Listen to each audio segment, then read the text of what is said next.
Remarks to the Fair Employment Practices Committee from the Cabinet Room of the White House, April 11th, 1961. The President's Committee on Equal Employment Opportunity is meeting for the first time today. I'm hopeful and confident that from this time forward, the committee will exercise the great powers given to it by the executive order to presently remove from government employment and work performed for the government every trace of discrimination because of race, creed, color, or place of national origin. The executive order creating this committee and granting to it powerful sanctions is both an announcement of our determination to end job discrimination once and for all and an effective instrument to realize that objective. Vice President Lyndon Johnson, Chairman of the Committee, Secretary of Labor Arthur Goldberg, and Assistant Secretary of Labor Jerry Holloman, Executive Vice Chairman, and the other distinguished public officials and private citizens who make up the committee will carry the responsibility for implementing equal employment policies in government and in work under government contracts. This responsibility, I know, will be discharged with fairness, with understanding, with an open mind, and a generous spirit of cooperation, and also with firmness. There is no intention to make this a harsh or unreasonable mandate for those sincerely and honestly seeking compliance, nor is there any intention to compromise the principle of equality in employment. American citizens unjustly denied the opportunity to work for the government or for those doing business with the government will have that opportunity. This is not only just in itself, it is one of the purposes for which we stand before the world. All Americans can be satisfied today that that high moral purpose is in excellent hands.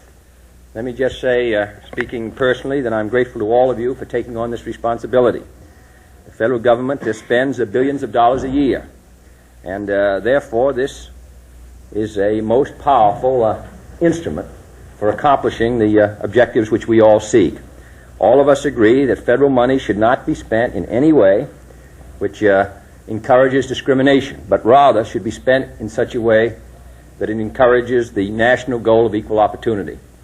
And when federal budgets are as large as they are, when they cover such a large percentage of the employed people of this country directly and indirectly, this quite obviously can be a very effective instrument to carry out a national objective. I think that we're particularly fortunate to have the Vice President who, in his high position, has undertaken to give this committee leadership. We're also very fortunate to have Arthur Goldberg, who, using the agency which he heads as a supporting hand in this effort, and Jerry Holloman, who is the Assistant Secretary of Labor and who already has begun working to implement this objective. I want to thank all of you. This is an important work. I don't think there's any more important domestic effort in which we could be engaged. This is the way it can be done. And the Vice President has just come back from a trip to Senegal, and in a conversation with him about it, he indicated the importance of our establishing our image in accordance with our constitutional promise. So this is the best way I know to do it. This is not going to be an honorary committee. This is not going to be a committee which issues a number of statements and relies upon exhortation. This committee has powers and it has responsibilities. And I think when those powers and responsibilities are put together, we'll be moving along a very important and useful national road. Thank you very much.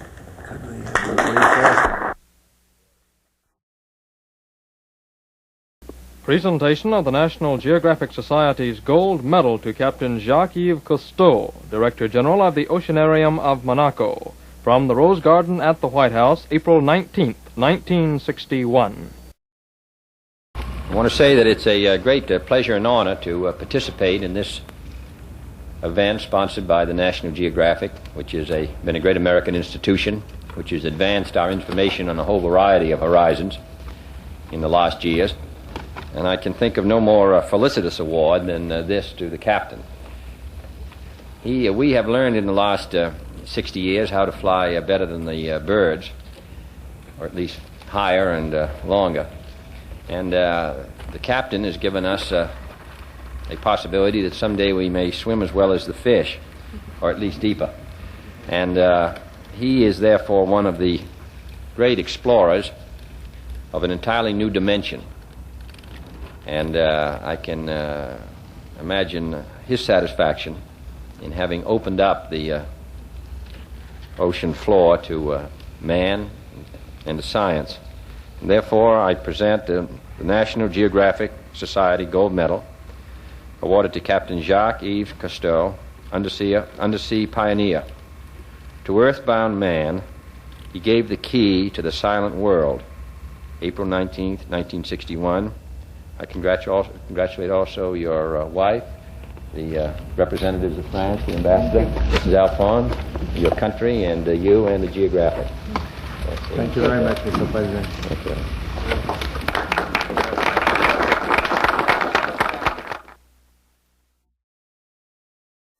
Remarks at the annual meeting of the members of the National Academy of Sciences from the National Academy of Sciences building in Washington, D.C., April 25th, 1961. Dr. Bronx, Dr. Wiesner, ladies and gentlemen, I want to express my appreciation for your generous invitation to be here. It has always been a source of interest to me that in the earliest days of the founding of our country, there was among some of our founding fathers a most happy relationship, a most happy understanding of the ties which bind science and government together.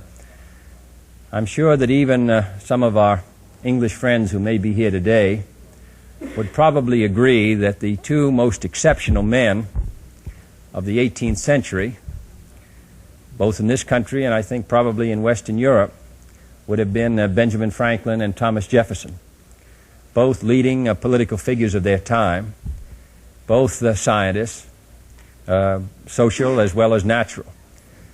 This academy was founded in the administration of another president who, though not a scientist himself, did understand the intimate ties which must exist between science and government.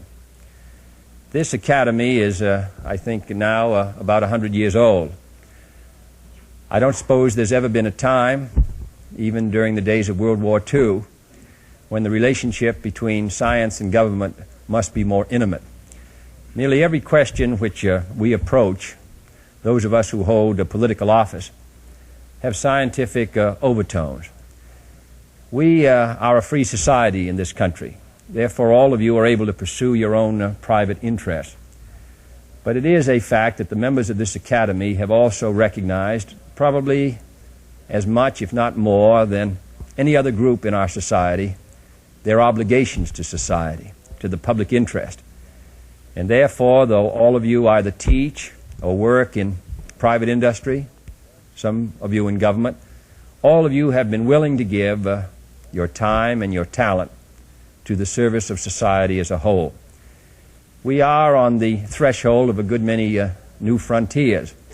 The work which some of you have done on oceanography, the work which we hope we can carry through to fruition in the next months and years on desalinization, the work under Dr. Bronk which you have recently undertaken on an analysis of our natural resources, the work which we must try to undertake on the problems of our urban society.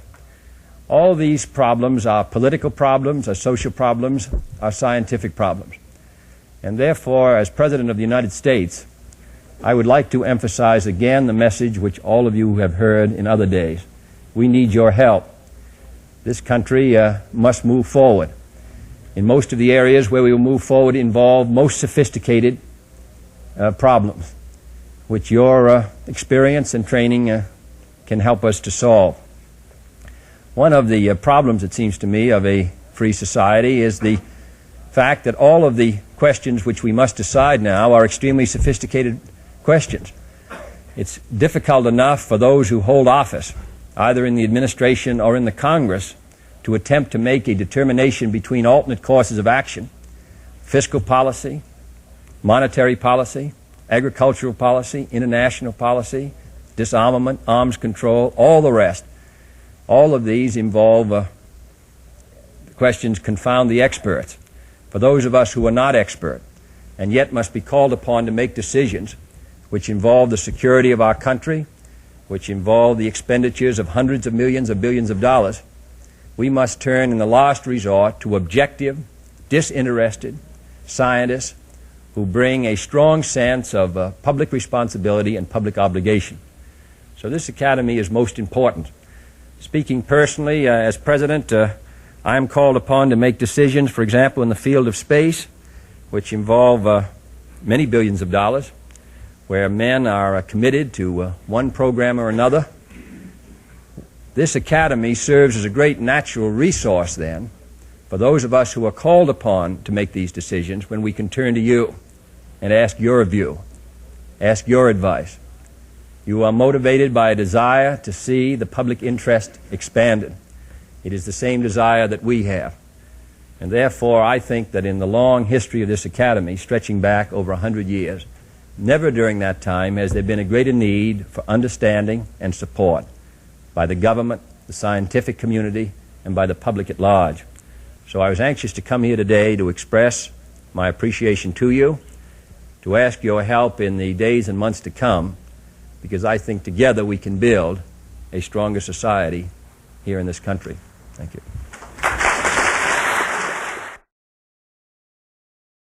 Remarks of the President to the Joint Conference of the Regional Commissioners and District Directors of the Bureau of Internal Revenue, Washington, D.C., May 1st, 1961.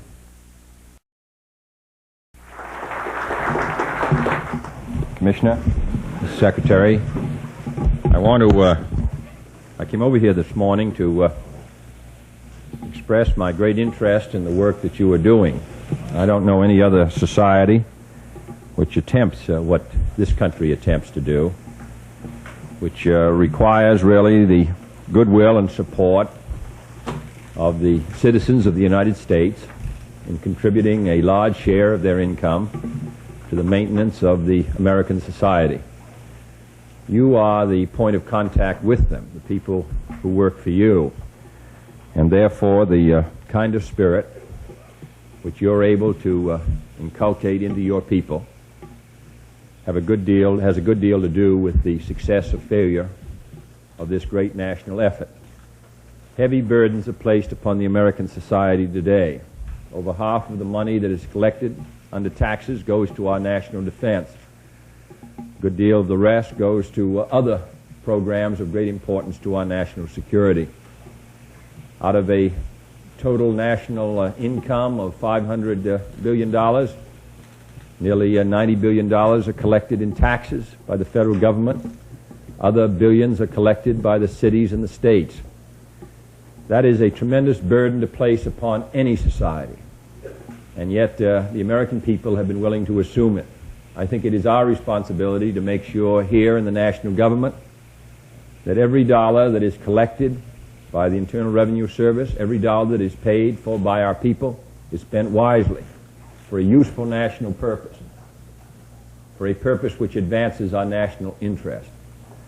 I want to commend you for the efforts that you are making to improve our service, to make it easier for people to understand exactly what their responsibility is.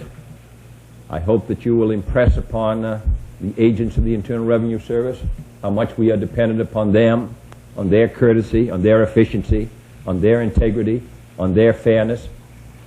I hope that here in Washington we will continue to work so that the burdens of the tax system become as fairly distributed as possible, so that they're distributed in a way which stimulates our economy and stimulates our growth to the extent that is possible, and not retards it. This is a matter which is receiving great concern under the direction of the Commissioner, under the leadership of the Secretary of the Treasury, under the counsel of the Assistant Secretary of the Treasury, Mr. Surrey, and it's a matter of great personal interest to me. This is a civil service area. It's going to be directed and administered in that fashion. I want you to understand that we are strongly behind you. We expect the best from you, and I can assure you that we'll do the best we can here. This is a difficult time in the life of our country. our obligations spread around the world.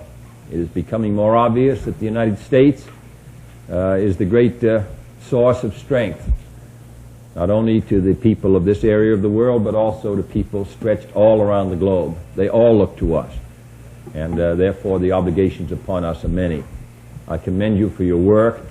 I express the hope that in the future we can, all of us, constantly improve our responsibilities to the public interest. Thank you.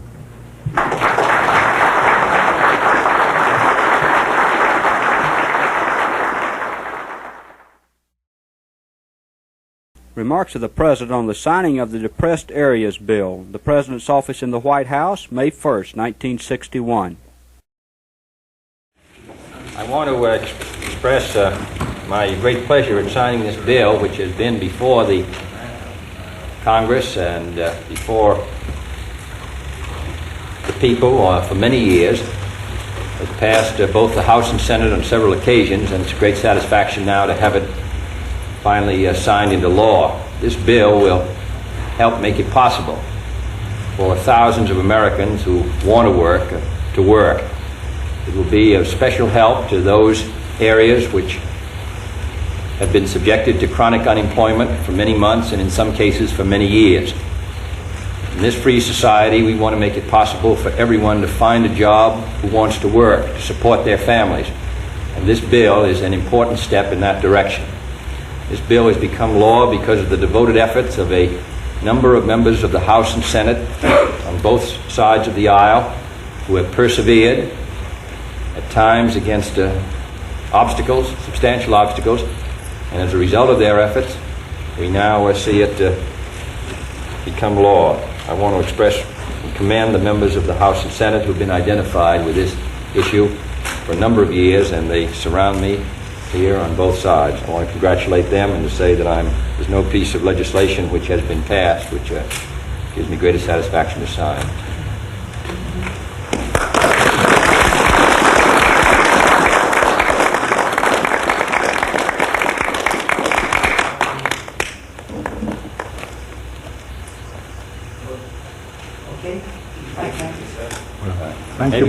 Thank you, Mr. President. Thank you. Good job. We never could have done this without you. Thank you. I wanted to announce that the Secretary of Commerce, in whose department the responsibility is placed, is going right to work now and organizing this matter, and I want to announce the appointment of William Batt of Pennsylvania. Has probably more experience in working in this matter than any other American who has been working in the state of Pennsylvania on the same subject, who was a member of Senator Douglas's task force in the investigation of the problem in West Virginia, who is very familiar with the problems in eastern Kentucky, southern Illinois, parts of Ohio, and so that he will take on the responsibility of administering this act. I think we're fortunate to have him, and we're glad he's with us here today. Thanks.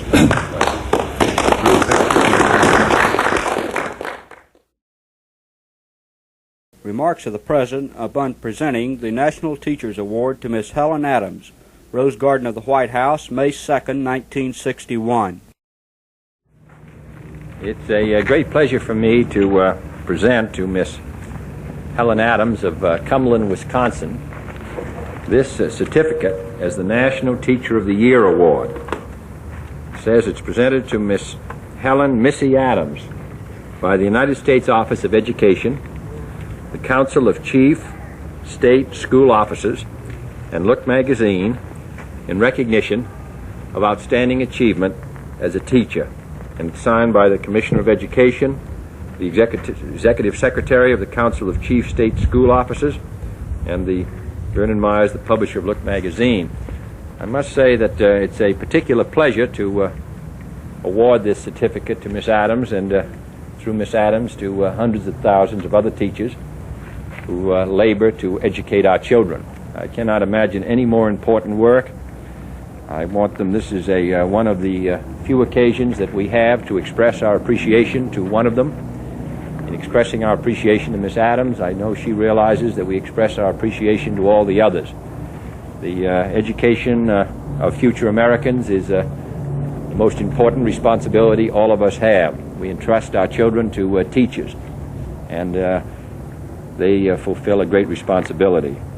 So to Miss Adams, who has under great difficulties come to hold a high position in her profession. She once said that the best for my children isn't good enough, and I think that it's a pleasure to give her the best of these awards, which in this case are not good enough. This pin, which I think stands for student, teachers, and educator, and also this certificate. It's a great pleasure to have the Secretary of Health, Education, and Welfare to participate in this ceremony. Thank you, President. You want to say a word about teaching? Urge everyone to become teachers. I sure will. I think anyone who's really interested in children certainly should give their efforts and do what they can in guiding the children and starting them out, especially in the kindergarten. Well, we need more teachers. We certainly do need more teachers, and the beginning is very important. Thank you very much. Thank you.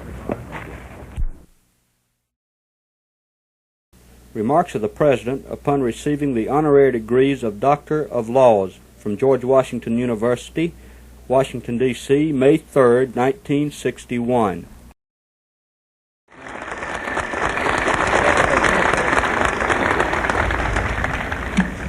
Mr. President, I want to express my appreciation to the President and to the fellows of this university for the honor that they have bestowed upon me. It took my wife to beat me to this honor by about 8 or 9 years.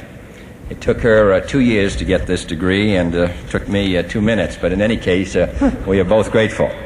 I'm also glad to be here because this university bears the distinguished name of the father of our country, George Washington.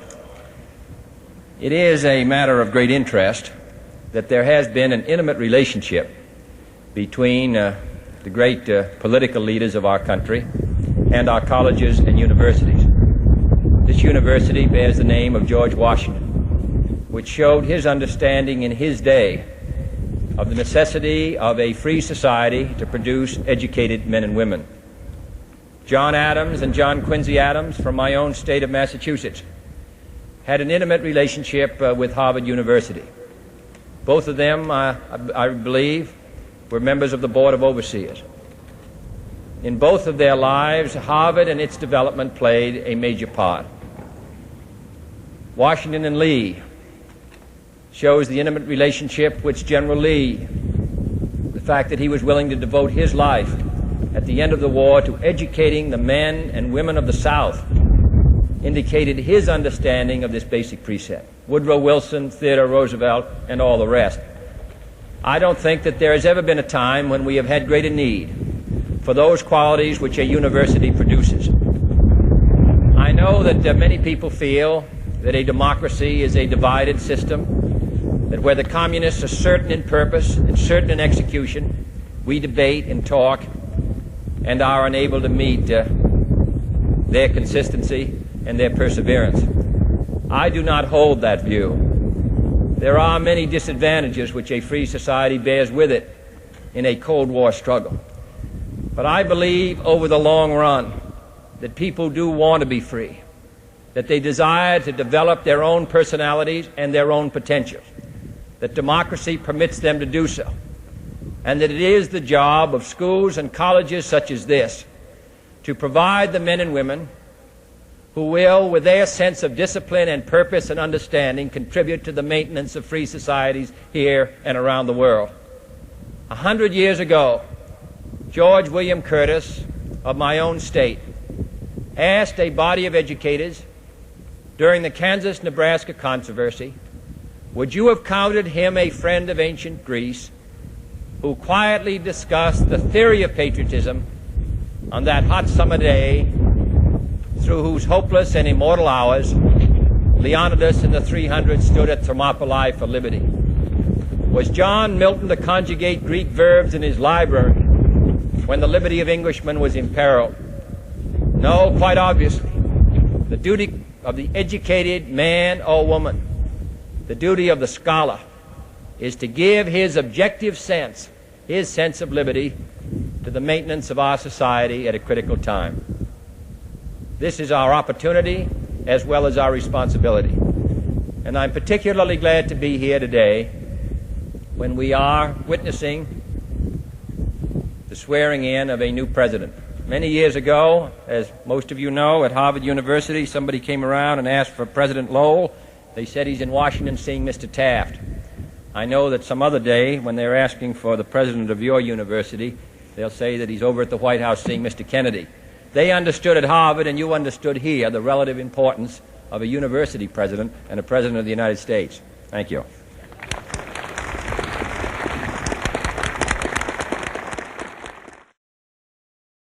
Remarks of the President upon signing the minimum wage bill. The President's office in the White House, May 5th, 1961. I want to express my great satisfaction in signing the bill to increase the minimum wage to $1.25 an hour and to extend the coverage to 3,600,000 people who today are not covered by this most important piece of national legislation. This is the first time since the Act came into existence under the administration of President Franklin Roosevelt in 1938 that we have been able to expand the coverage. I don't believe that there is any American who believes that any man or woman should have to work in interstate commerce in companies of substantial size for less than $1.25 an hour or $50 a week. That itself is a very minimum wage.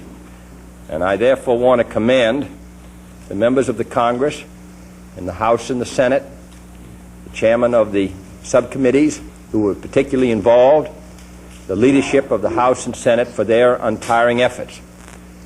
I also want to commend the leaders of the organized labor, the AFL-CIO, who are here today with Mr. Meany, for their long interest. Every member of pretty much of their unions are paid more than $1.25, but they have been concerned about unorganized workers who have been at the bottom of the economic ladder, who have not benefited from our growing prosperity in this country as a nation over the long number of years, and who need our help.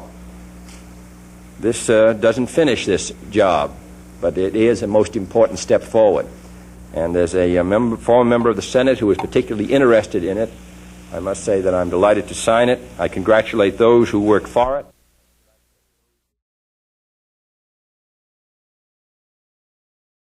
The President's remarks to a group of foreign students.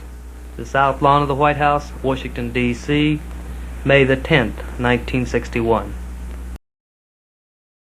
Ladies and gentlemen, students, I want to express on behalf of Mrs. Kennedy and myself our great appreciation to you for coming and joining us today on this old lawn before this old house, and to also tell you what a pleasure it is, an honor it is for us that you have chosen to come and study in the United States.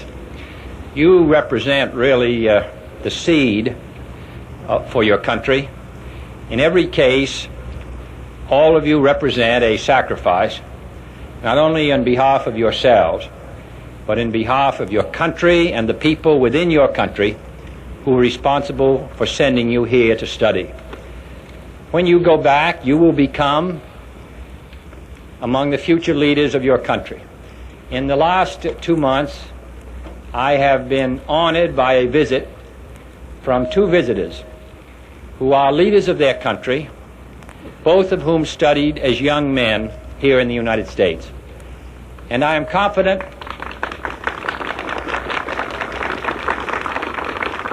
President Nkrumah and Dr. Banda, both from Africa. And I am confident that in other days, other presidents of the United States will be visited by presidents and other leaders of their country who will be you, who will have studied here, and who will, I hope, have gotten a better understanding not only of our country and its aspirations, but also of the meanings of a free society. We are an open and free society. All of our strengths and all of our weaknesses are on display. They are a matter of discussion. Those of us who hold a high office and high responsibilities are subject to all of the scrutiny, the careful scrutiny which comes from a free press and a free people operating within an open society. That is the way this country was planned. And I hope that those of you who study here will come to realize that this diversity, this division, in some cases this dissension, is not a source of weakness, but is a source of strength. Upon it rests the security.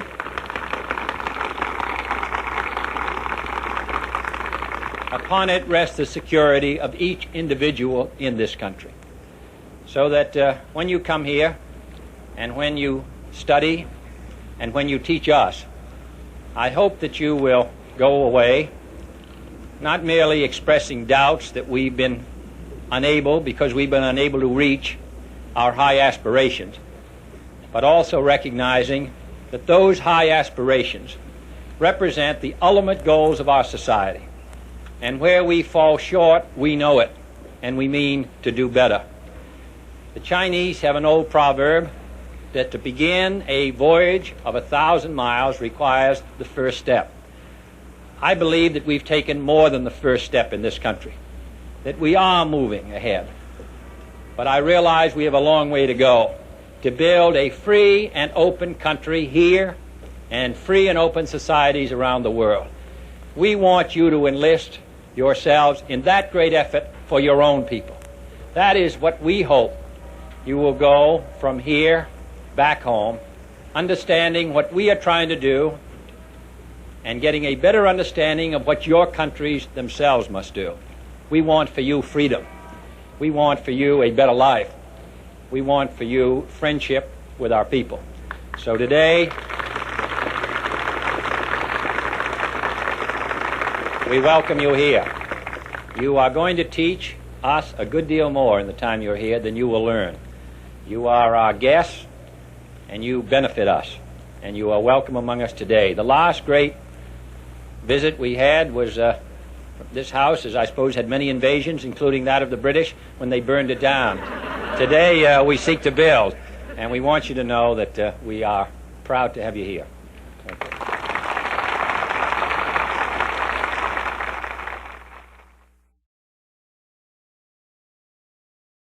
Remarks of the President greeting Vice President Johnson when he returned from his overseas tour. Rose Garden of the White House, May the 24th, 1961. I want to express our great pride and satisfaction in having the Vice President and Mrs. Johnson back with us. And I also want to join our fellow countrymen in commending the people who went with them. Mr. Suffrage, who's head of the retail clerks and who had a chance to communicate with some of the labor people in the countries which they visited by the Vice President. Also Dr. Kane of the Mayo Clinic, who was a valuable participant in this voyage, and also my sister Jean and her husband Steve. We're most grateful to the ambassadors of the countries which the Vice President and his wife visited for coming today to join in this reception. I received today a communication from one of our ambassadors addressed to me, in which the first sentence was, this is from an American ambassador in one of the countries which the Vice President visited, which I think reflects the reports we receive from every country visited by the Vice President. I believe the Vice President's timely and gallant enterprise of purpose accomplished the missions originally conceived in Washington. I want to express, and I know he will, our great appreciation to the countries and to the people of the countries, their leaders, for the courtesy with which they received the Vice President, Mrs. Johnson, and the members of their family. From all the information we received, there was not a single discordant note in their generous hand of welcome which they extended to this group of distinguished Americans. And therefore I want to take this opportunity to express our thanks to the ambassadors here and through them to their countries for their very kind action to a group of Americans in whom we have great confidence. I think the Vice President's journey represented a great public service. There are members from both parties here today to greet him. There were members of both parties in his group going around the world. This was an American effort to indicate our great concern for the cause of freedom in significant and important countries around the world.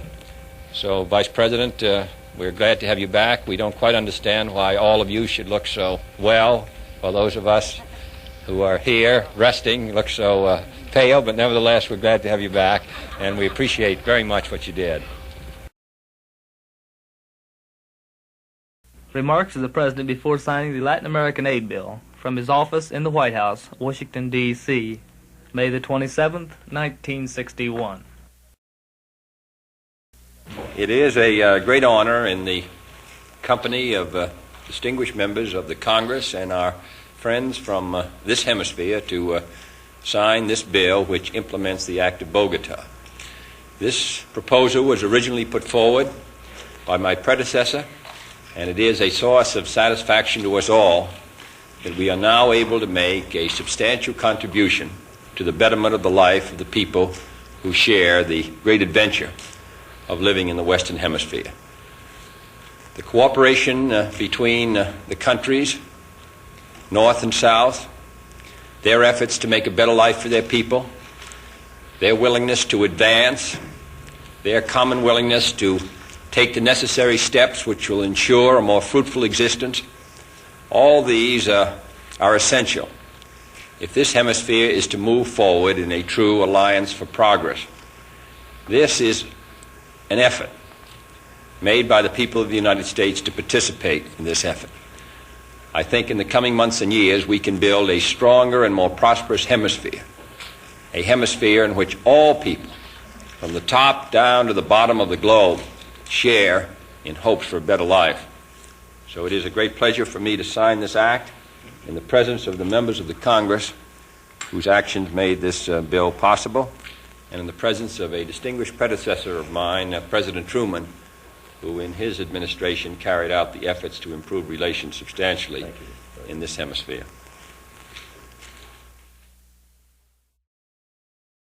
Remarks of the President upon arriving Orly Field, Paris, France, May 31st, 1961. General de Gaulle, members of his government, Madame de Gaulle, I want to express on behalf of my wife and myself our most generous appreciation of your welcome today. I come from America, the daughter of Europe, to France, which is America's oldest friend. But long before my country was born, French influence, French philosophy, French culture led the Western world to such a degree that the first American ambassador to Paris, Benjamin Franklin, could say, "Every man has two countries, France and his own." But I come today not because merely past ties and past friendship, but because the present relationship between France and the United States is essential for the preservation of freedom around the globe. I come also because of the grandeur of France's present mission, the productivity of her workers, the brilliance of her universities, the vigor of her leaders. In my office in recent weeks, I have received many envoys of new countries. Many of them spoke French, the language of free men. So, General, it is an honor to come and visit you today.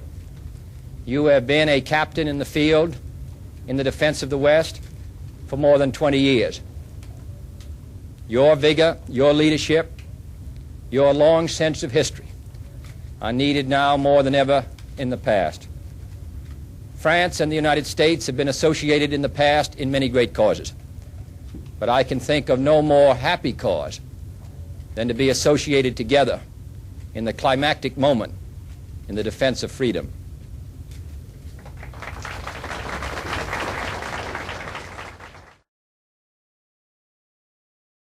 Remarks of the President at a state dinner given in his honor. Palais de l'Élysée, Paris, France, May 31st, 1961.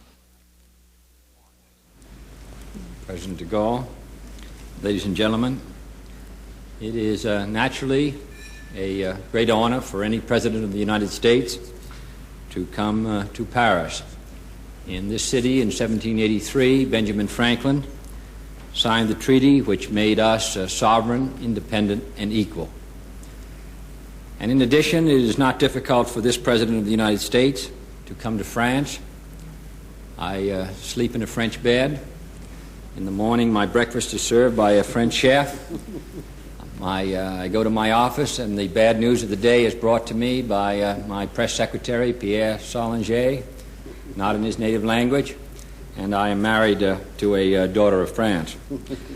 But I do not believe that sentiment is sufficient to explain the close relations which exist between the United States and France.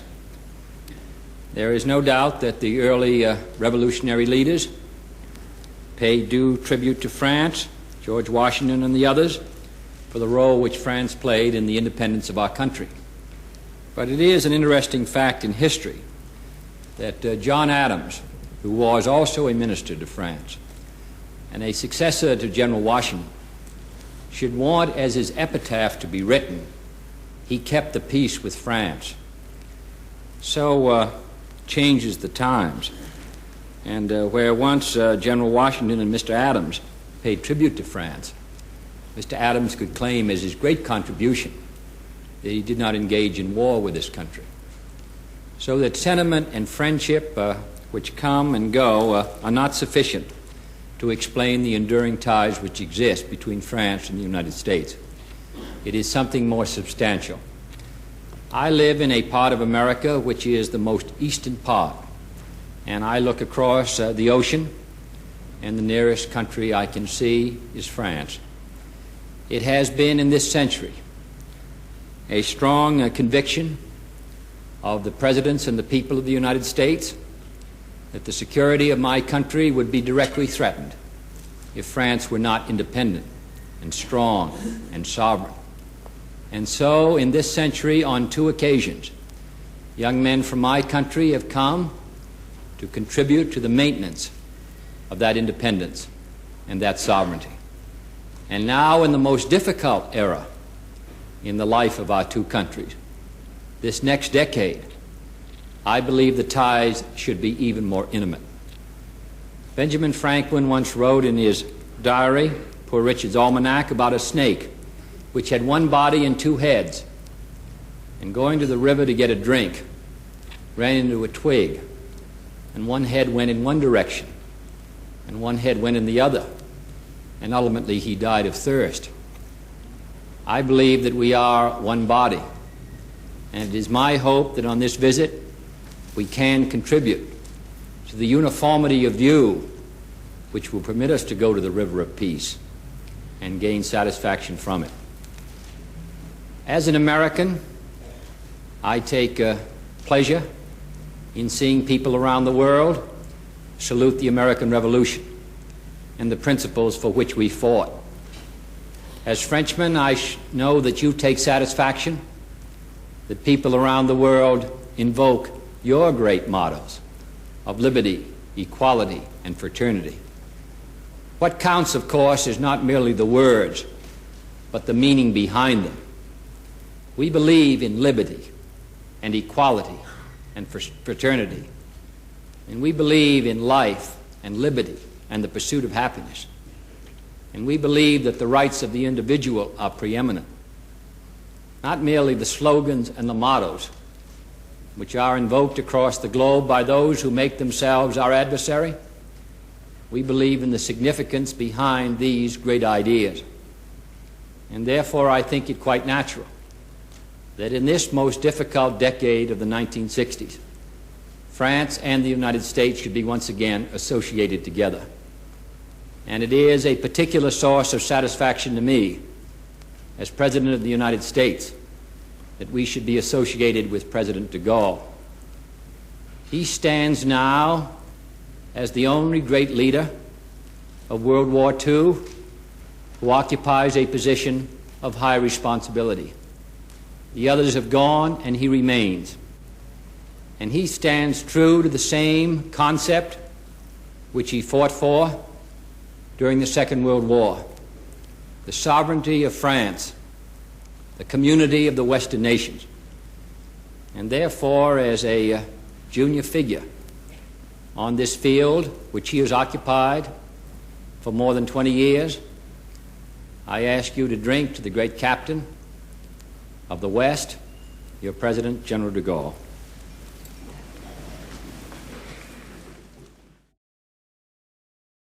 Remarks of the President to a Big Brothers dinner in honor of Ed Foley, Mayflower Hotel, Washington, D.C., June 7th, 1961.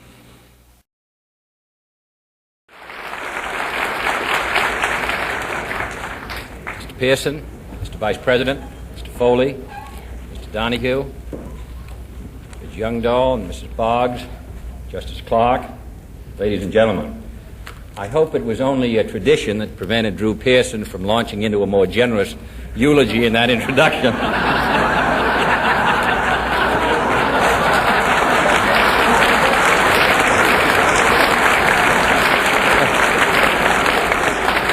I wanted to get you on the record, but we'll have to wait. I was anxious to come here tonight for two reasons. First, because this dinner honored a outstanding citizen, Ed Foley, whose speech tonight, once again, I think, indicates and illustrates why he is held in high regard by so many of the people here, by President Truman, and others with whom he's lived and worked. And also because I think this cause, which has brought together a good many busy people who have many other obligations and many other interests, is a most important cause for this country.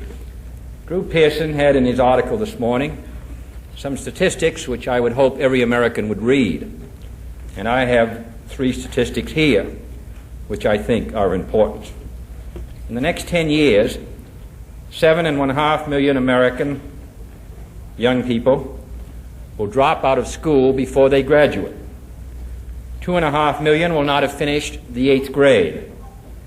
In the next 10 years, 26 million men and women, boys and girls, 25 years or under, will come into the labor market and be looking for jobs. And during that same period of time, the jobs available to those who are only semi-skilled, who are not well educated, who are not well adjusted, who are not well motivated, those jobs will become less and less.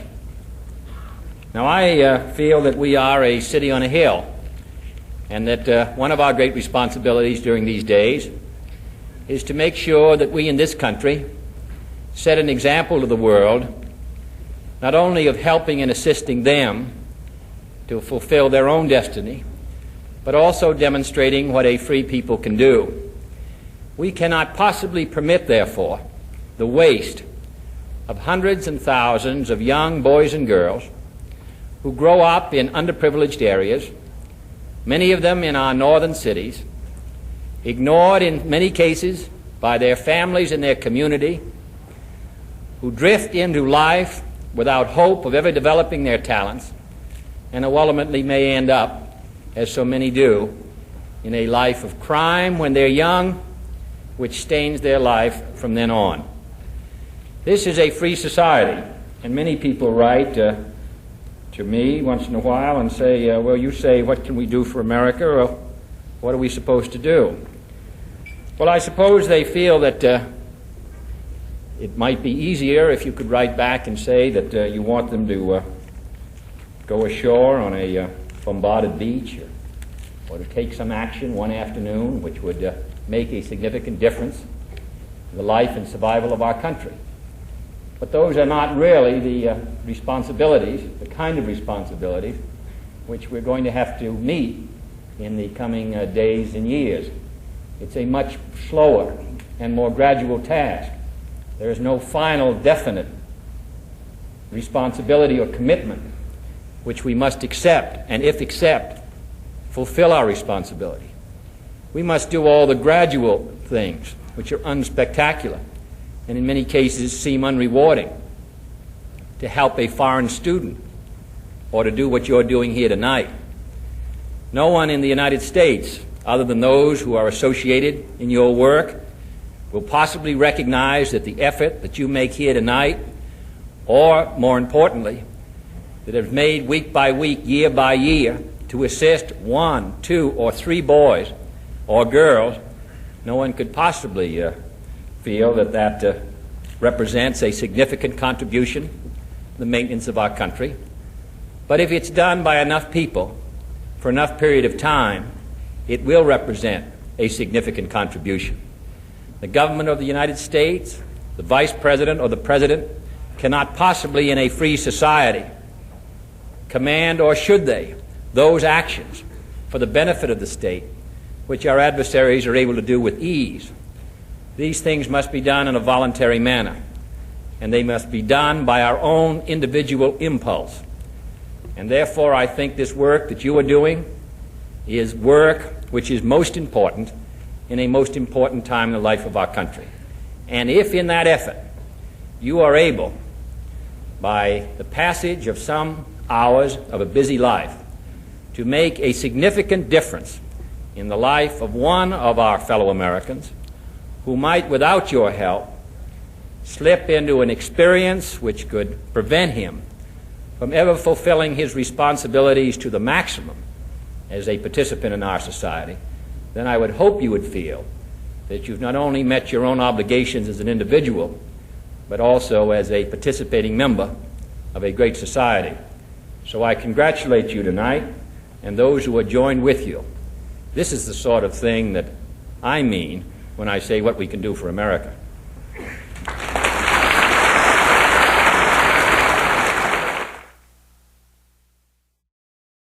Remarks of the President upon greeting President Yulu of the Congo, Metz Terminal, Washington, D.C., June 8, 1961. Mr. President, Secretary General, Ambassador, I wish to express my great pleasure at this country being honored by your visit. You have played a most important and significant role in the most important event in the life of any country, and that is its emergence into a free, sovereign, and independent status. It is therefore a particular source of satisfaction to welcome you to the United States, which also, many years ago, passed through a similar experience, which has a comprehension of the things for which you stand and the things for which your country stands. It is therefore a particular source of pleasure to me, Mr. President, to inform you that we recognize in your life and in your efforts and in your commitments a strong passion for freedom for your own people and for people everywhere. And therefore, Mr. President, you come to us today from a distant continent, but you come as a statesman whom we admire, as a friend of freedom, and as one who believes in increasing and cordial relations between your distinguished country and this country of the United States. Mr. President, we're proud to have you here.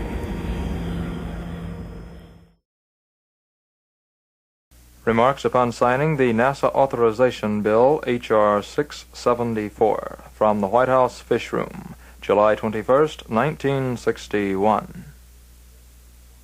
It is a pleasure to sign today the authorization bill for the National Aeronautics and Space Administration. This bill has been approved by the Congress in an overwhelming manner and demonstrates united support for a new and vigorous space program submitted to our country by the Vice President as Chairman of the National Aeronautic and Space Council, sent to the Congress by me as President, and given overwhelming support by members of both of our parties who are committed, as we all are, to seeing to it that the United States occupies an important position in the race into the far reaches of space. It is especially fitting that this bill should be signed on the day that our second astronaut, Captain Virgil Grissom, who I spoke to this morning after he had made his successful flight. I think it's most important that we should have once again this emphasis on the leadership which our fellow Americans are showing in this field, their courage, and also the strong scientific support that they've received from the entire American scientific community. It's significant also that this flight was made before the eyes of the watching world, with all the hazard that that entails. As our space program continues on even more ambitious missions, it will continue to be this nation's policy to use space for the advancement of all mankind and to make free release of all scientific and technological results. And therefore it is with great pleasure that we sign it today. Remarks of the President on the return of Vice President Johnson from Berlin and Bonn. From the Fish Room of the White House, August 21st, 1961. The Vice President has given me a report on his remarkably successful and important trip to West Germany and West Berlin. His report emphasizes the confidence and trust which the people of West Berlin have in this country and in its commitments. And it places a heavy responsibility upon all of us to meet that responsibility. I want to express my thanks to him for this most important service he has rendered to our country, to General Clay, who accompanied him, who was the commandant in Berlin during the airlift in the late 40s, Mr. Bolin from the State Department, Secretary of State, Mr. Rusk, and I are most gratified by their visit. And we are aware, and the Vice President has emphasized this, that we are going to pass through difficult weeks and months in the time ahead in maintaining the freedom of West Berlin. But maintain it we will.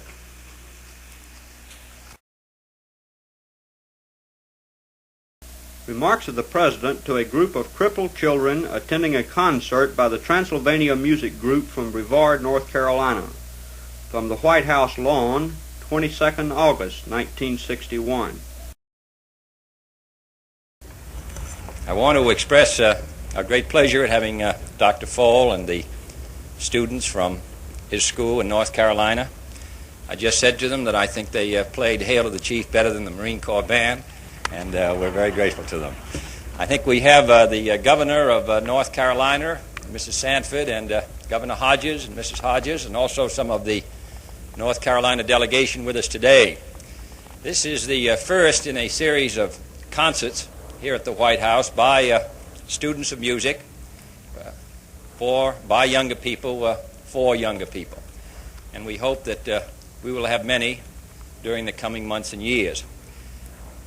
As an American, I have the greatest possible pride in the work that's being done in dozens of schools stretching across the United States, schools where devoted teachers are studying with interested young men and women and opening up the whole wide horizon of serious music.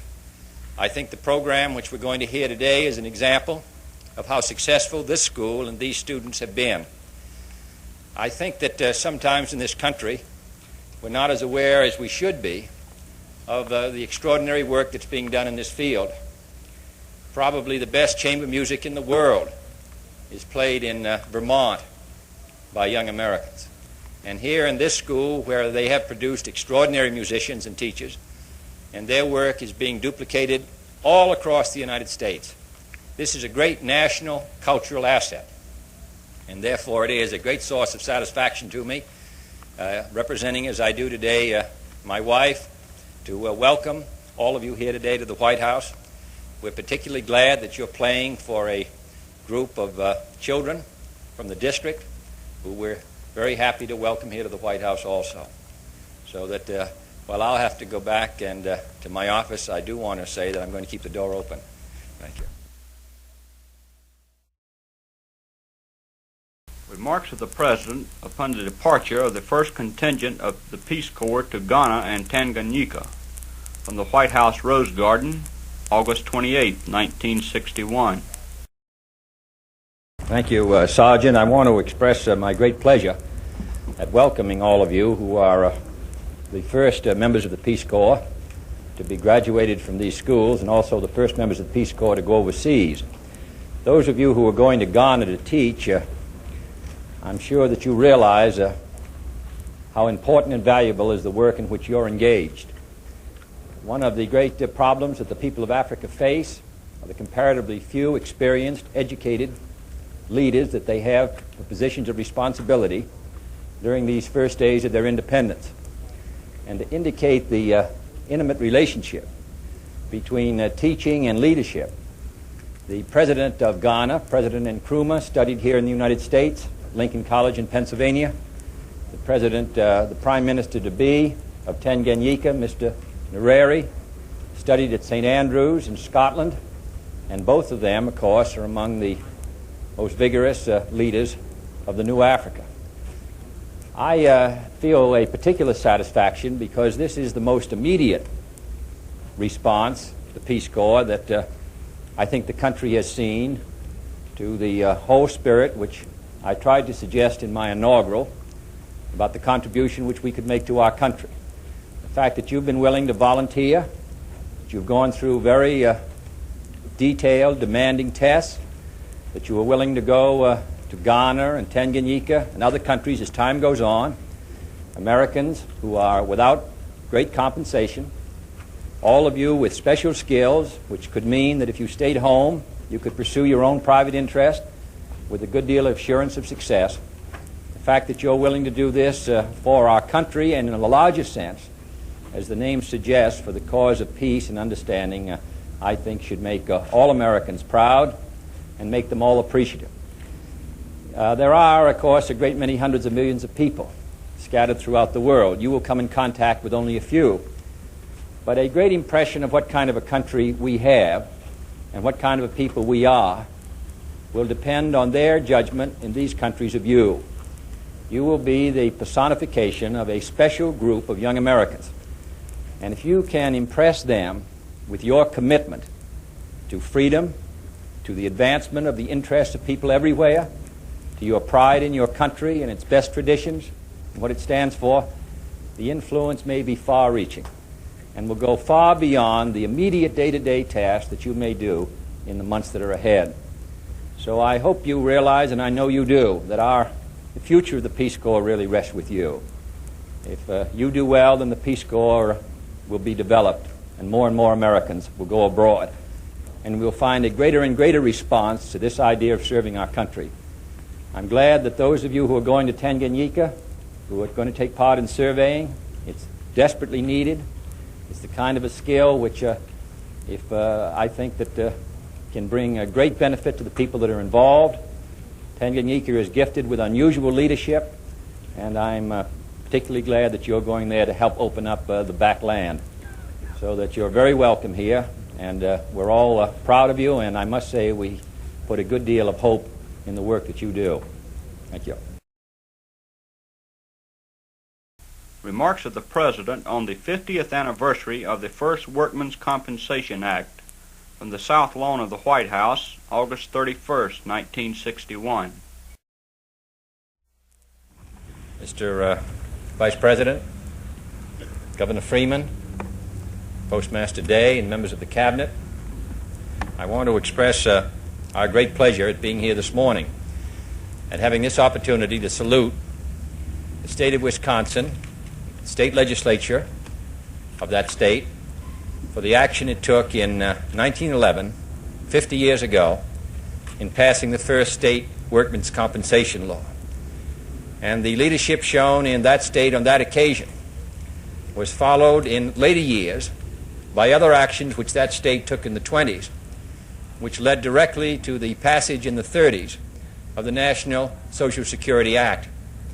this first step to provide security for American working men who may have been injured, to provide security for their families if they may have been fatally injured, represents one of the great landmarks of social legislation on our books in the long history of this country. That promising beginning has meant security to millions of Americans, and it represents the kind of forward-looking action on the state and national level, the need for which faces us in our own day in 1961. We look back today, but we also look forward, and we recognize that in our time, in the states and in the national government, there is still a good deal of unfinished business. To provide more security for our younger people who want jobs and can't find them, to provide more security for those who are unemployed, for those particularly who are unemployed chronically and who have families who depend upon them, who exhaust their unemployment compensation, who have exhausted in recent weeks the emergency unemployment compensation, and who now want to work and find themselves having to turn to inadequate public assistance. And we also recognize the great need that lies before us to deal more satisfactorily with the questions of health in our society, most particularly and immediately for the health of our older citizens, those who are chronically ill, those who come to the end of their lives, their working lives, with inadequate resources stored away, in spite of many years of devoted labor, inadequate resources to meet their medical bills. I believe it is the national responsibility in the 60s and the national opportunity, as it was the responsibility and opportunity of the Wisconsin State Legislature in 1911, for us to meet this problem of medical care for our older citizens and better medical care for all our citizens. So I want to congratulate the Post Office for this memorial to progress. I'm delighted that the governor, a distinguished governor and progressive governor of the state of Wisconsin, to which we all owe much, that he has come here today and participated in this ceremony. And I'm sure that his presence here, this stamp, that when all of us look at this stamp and put it on any letter or see it on any letter we receive, that we will remember that we also, in our time and generation, have as great an opportunity as the state legislature of 1911, and we mean to take advantage of that opportunity and meet that responsibility in the areas I've described. I'm grateful to all of you for coming today.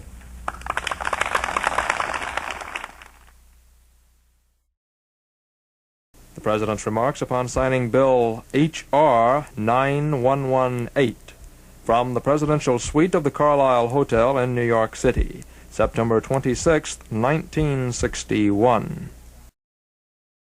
With the signing of H.R. 9118, there is created the United States Arms Control and Disarmament Agency. This act symbolizes the importance the United States places on arms control and disarmament in its foreign policy. The creation for the first time by act of Congress of a special organization to deal with arms control and disarmament matters emphasizes the high priority that attaches to our efforts in this direction. Our ultimate goal, as the Act points out, is a world free from war and free from the dangers and burdens of armament, in which the use of force is subordinated to the rule of law and in which international adjustments to a changing world are achieved peacefully. It is a complex and difficult task to reconcile through negotiation the many security interests of all nations to achieve disarmament, but the establishment of this agency will provide new and better tools for this effort. I am pleased and heartened by the bipartisan support this bill enjoyed in the Congress. The leaders of both political parties gave encouragement and assistance. The new agency brings renewed hope for agreement and progress in the critical battle for the survival of mankind. I want to express my thanks to the members of Congress, particularly who are here, who were especially interested. I'm extremely sorry that Senator Humphrey, who was a particularly vigorous proponent of this legislation for many years in the Senate, is obliged to remain in Washington. And I want to add a special word of thanks to Mr. McCloy, who's the disarmament advisor, who has given this entire matter his most constant attention. I want to take this opportunity to announce that the director of the United States Arms Control and Disarmament Agency set up by this legislation will be Mr. William Foster.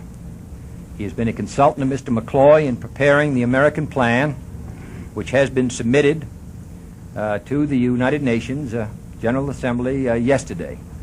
And he and a group have been working for many months full-time on this most important assignment.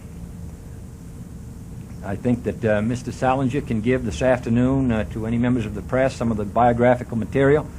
Mr. Foster has been a distinguished public servant for many years in the Congress as a most active and leading official in the Marshall Plan. He is a Republican, and I think his appointment indicates the bipartisan national concern of both parties and really, in a sense, all Americans for this effort to disarm mankind with adequate safeguards. So I want to express our appreciation to you, Mr. Foster, for taking on this assignment. Mr. Salinger perhaps can fill in some of the details. Mr. Foster, the director of this, has the rank of an Undersecretary of State, and his work will be most closely coordinated with the Secretary of State, with me in the White House, and with our representatives at the General Assembly. Perhaps we get a photographer in here to get a picture here with Mr. Foster. The President's remarks upon announcing the appointment of John McCone to head the Central Intelligence Agency. From the Naval War College at Newport, Rhode Island, September 27th, 1961. Mr. Dulles, Mr. McCone, I want to express first our appreciation to you, Admiral, for your hospitality this morning and that of the United States Navy. I have just one announcement.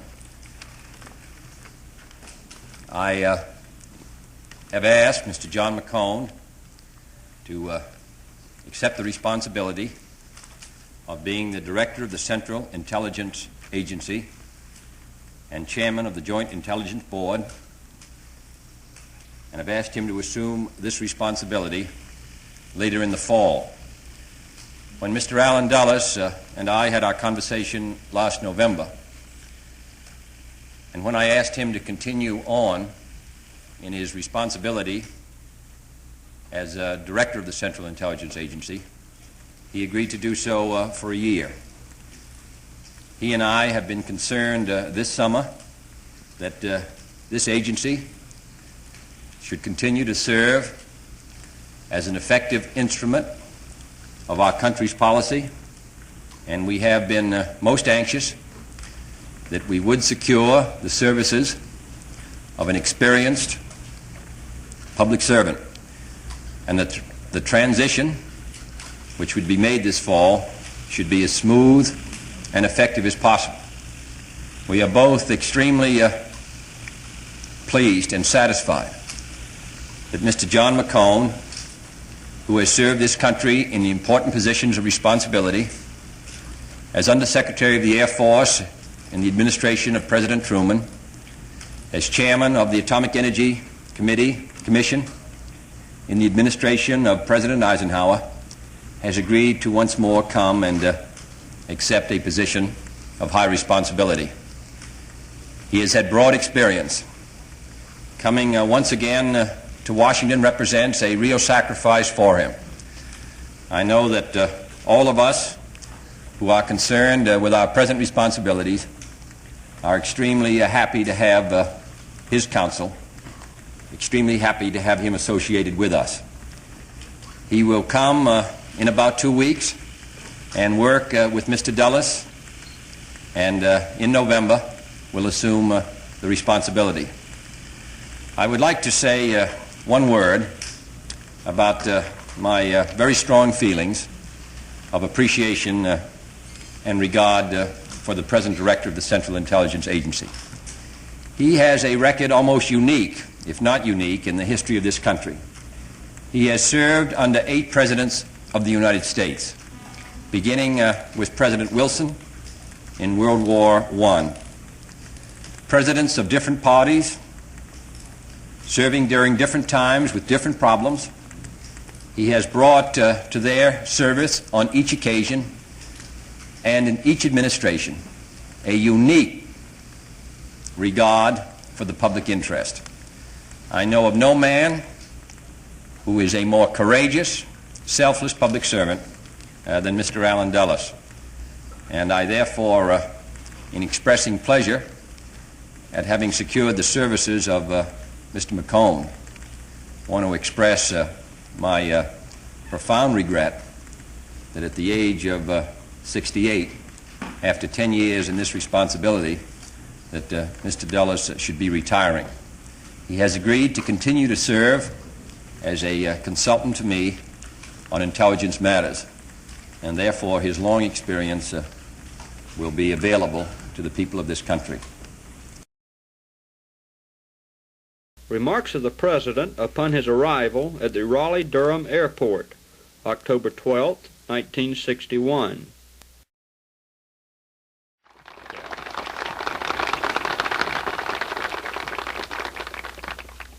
Governor Sanford, members of the Congress, Secretary Hodges, I want to express my pleasure at again being back in North Carolina. The last time was a year ago, though the conditions were somewhat different. I do want to say that it's a great satisfaction to me to join you in opening this fair. North Carolina has a great story to tell. Its progress in recent years has been among the most vigorous of any state in the United States. And this effort to tie together in a place where this state and country and world can see the products of this state, I think, can mean increased development and well-being for the people of this state in the future. What Governor Sanford and the officials and the people of this state are attempting to do in developing the economy of North Carolina and in providing a better life for the people, we, with the help of the Secretary of Commerce, Governor Sanford's predecessor, are attempting to do in the nation. This country cannot stand still. It must move forward. North Carolina has not stood still. It is moving forward. And I think together we can show what North Carolina and the United States can and must do. And therefore, as President of the United States, it is a high honor to open this fair, and with it, to show the world what North Carolina stands for. Thank you.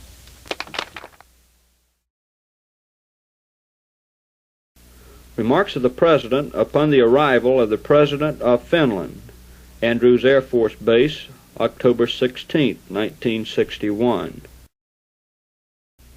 Mr. President, Mr. Minister, I want to express on behalf of the people of the United States our great satisfaction at your visit here as President of your country. I think you must realize that Finland and the Finnish people are identified in the minds of the people of the United States with those qualities of courage and fortitude and perseverance which have made the reputation of your country and people second to none here in the United States. They are the qualities which we have found in those Finns who have come among us and raised their families. And it is a source of personal pleasure to us all that during your visit here, you will, in Michigan, have a chance to visit one of those families who are related to you. In addition, throughout the long history of the Finnish people, and especially today, we have come to recognize in the actions of her people, her outlook on life, her determination to maintain her own freedom, her own integrity. So, Mr. President, no visitor could be more welcome. We are delighted to have you here personally.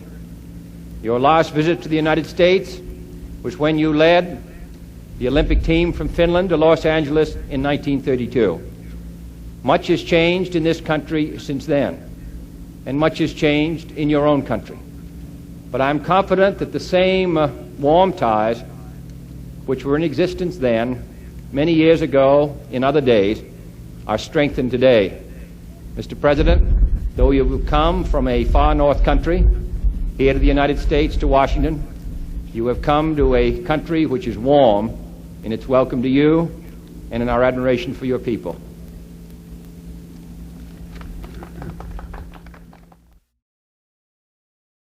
Remarks of the President upon the arrival of the President of Liberia, National Airport, Washington, D.C., October 19, 1961. Mr. President, it is a great honor to welcome you and the members of your government here on a visit to Washington and the United States. You have occupied a position of the highest responsibility in your country since 1943, a record unprecedented at this time any place in the world. You are the only surviving political leader of those days long ago during the days of the Second World War. You have come on many occasions to the United States, and you come again on this occasion at a time of great change in Africa, a time of great progress within your own country. You, Mr. President, are a symbol of stability and also of change. And it is a particular pleasure to welcome to this country the leader of a country with which this United States has enjoyed the closest and most intimate relations stretching back over a century. To welcome a leader who has been identified in his own life and in his own country with the great causes of freedom and progress and well-being of his people. And therefore, Mr. President, I welcome you to the United States once again. I express particular pleasure in having you here at this time and in having an opportunity to discuss with you the great changes which are occurring in Africa and throughout the world. With your long view, your long experience, you are a most welcome guest. Mr. President, the people of the United States once again wish to join in welcoming you to our country.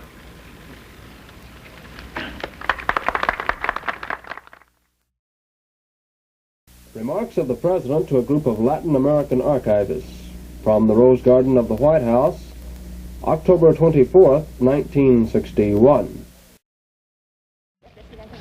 Ladies and gentlemen, I want to express our great pleasure and satisfaction in having all of you here. On the Archives building here in Washington, you've probably seen the phrase, what is past is prologue. And your ability to guard and make possible the interpretation of the past, I think, will ensure a stronger future. I'm hopeful that the meeting here will improve the techniques which we all have for preserving the record of the past, but that it will do more than that. It will make it more possible for you and for us to make meaningful this past to our present citizens. I think there's no sense in having the papers of the past beautifully kept unless they have an impact on the lives of our people. I have, for example, always felt that one of the great lacks among Americans of this country in their knowledge of the past has been their knowledge of the whole Spanish influence and exploration and development in the 16th century in the southwest United States, which is a tremendous story. Unfortunately, too many Americans think that America was discovered in 1620 when the Pilgrims came to my own state, and they forget the tremendous adventure of the 16th century, the early 17th century, in the southern United States and southwest. Well, what is true here is true in your own country. You have the most, the doctor was telling me in Mexico, some of the records of Cortez in his country. I'm sure that stretching through all your countries are the most extraordinary records of courage and fortitude and perseverance. And I'm hopeful that we can get all that into the light of day. Can you explain all that? Can you improve it?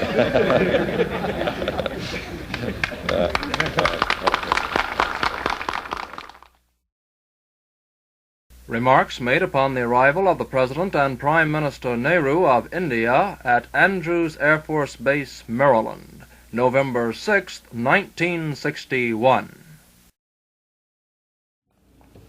Prime Minister, Madam Gandhi, Foreign Minister, members of the Indian Cabinet, I wish to express, Prime Minister, on behalf of the people of the United States, our great satisfaction in welcoming you once more to our country, which you have visited in earlier days. Some national leaders, and it is a source of pride to us as Americans that some American leaders have their fame, their reputation, have spread across their national frontiers and boundaries, and their reputation and the affection in which they are held have become worldwide. Lincoln, Roosevelt, our earlier leaders, and you, Prime Minister, and your illustrious leader in the fight for Indian independence, Mahatma Gandhi, your reputation, the things for which you have stood, things with which you've been identified in your long career, all these have spread your fame and your reputation beyond the borders of your own country and have been identified with the great aspirations of people all over the world.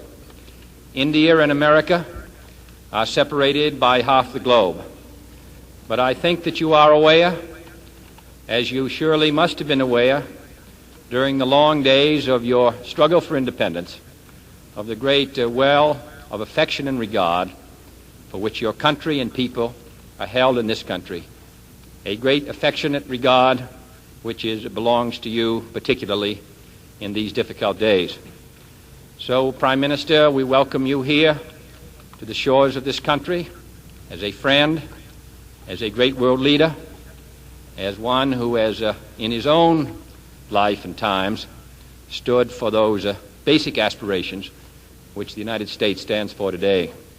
Prime Minister, you are most welcome here to this country, and we hope that when you leave, you will find renewed sense of vigor and purpose here in the United States. Prime Minister, we're glad to see you again.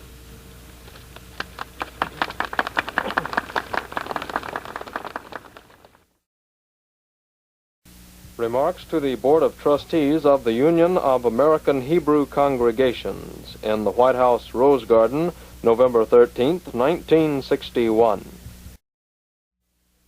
Rabbi, Mr. President, Secretary Goldberg, I will ask the Secretary of Labor to translate this for me this afternoon before he's elected a trustee. If he doesn't That's right, we'll read throw it in a elect question. him. That's right. Mr. President, this is the least of my challenges. We want to express our my great satisfaction in welcoming you to the White House again, and to tell you how grateful I am for your generosity. These Torahs, I know, have special significance for you, and particularly this one, which is so intimately associated with the founder here in the United States, one which is brought from Europe and which has been part of your life, so that I'm doubly appreciative to you for being willing to part with it and present it to us here today. I think, as the rabbi said, that the significance of this ceremony is not merely a gift of an ancient document, but that in a very real sense, the great issue today is between the, as he said, the supremacy of the moral law, which is originated, and developed in the Bible, and which has a special application here today. I've never felt that we should attempt to use the great impulse towards God and towards religion, which all people feel, as an element in a Cold War struggle. Rather, it's not an arm, it is the essence of the issue, not the organization of economy so much, but as the supremacy of moral law, and therefore the right of the individual, his rights to be protected by the state and not be at the mercy of the state. In the inaugural address, to which the rabbi mentioned, I said that the basic issue was that the rights the citizen enjoyed did not come from the state, but rather came from the hand of God. And it's written here, and it's written in the Old and the New Testament. So I'm grateful to you, and I want you to know that in coming here today, I think it symbolizes the happy relations which exist between all religious groups and must continue to exist in this country if we are to be worthy of our heritage. So, Rabbi, I'm grateful to you. There's no gift which could please me more, and I'm delighted to welcome you to your house.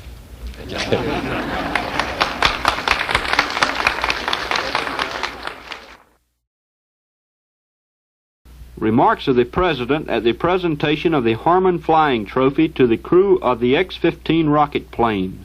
From the Fish Room of the White House, November 28, 1961.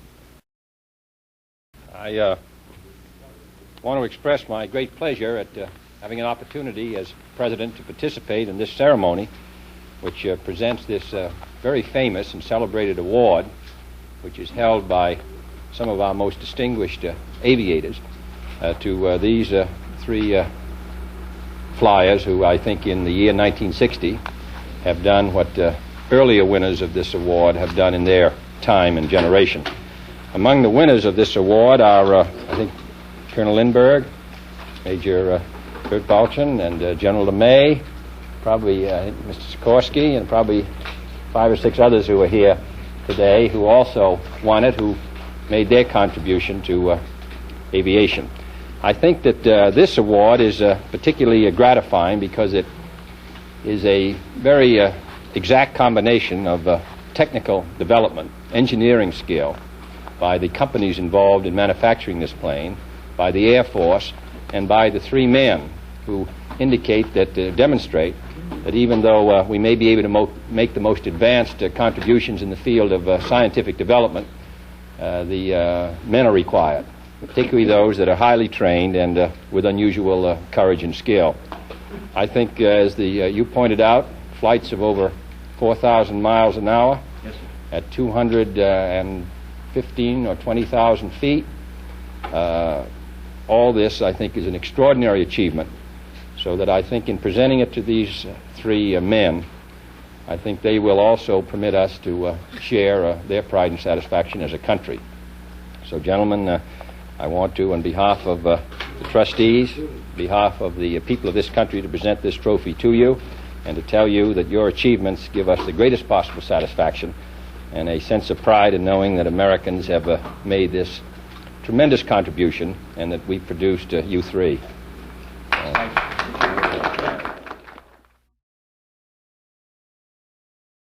Remarks of the President upon arriving Maquita Airport, Caracas, Venezuela, December 16, 1961. Mr. President,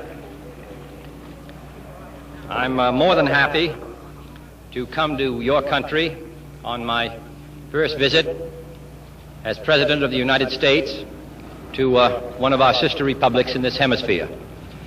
And I am also proud to be the first President of the United States to visit this country. But in a very real sense, I follow in the footsteps of my distinguished predecessor, President Franklin Roosevelt, who devoted so much of his efforts, so much of his talents to binding together the countries of this hemisphere who are united by nature and united in their common aspirations. We are, in my country, committed in the 1960s to seeing the work which was so effectively begun in the 1930s in the Good Neighbor policy, to see it come to fruition in a whole series of free societies stretching from the north to the south, free and sovereign and independent countries inhabited by free people who gradually increasing their standard of living, educating their children, housing their families, finding work for their people, and security for their old age. This is what we want for the people of my country, and this is what we want for the people of this hemisphere. And I am proud to come here to this country, where your distinguished president has for many months committed himself, long before the phrase was begun, committed himself to the principles of the Alianza para el Progreso. He has shown in this country what can be done. And therefore I am proud to come here, and I hope in the time that we are here that I will benefit from his counsel and advice. Mr. President, Mrs. Kennedy and I are delighted to be your guests, and we're proud to be here among your people. Thank you very much.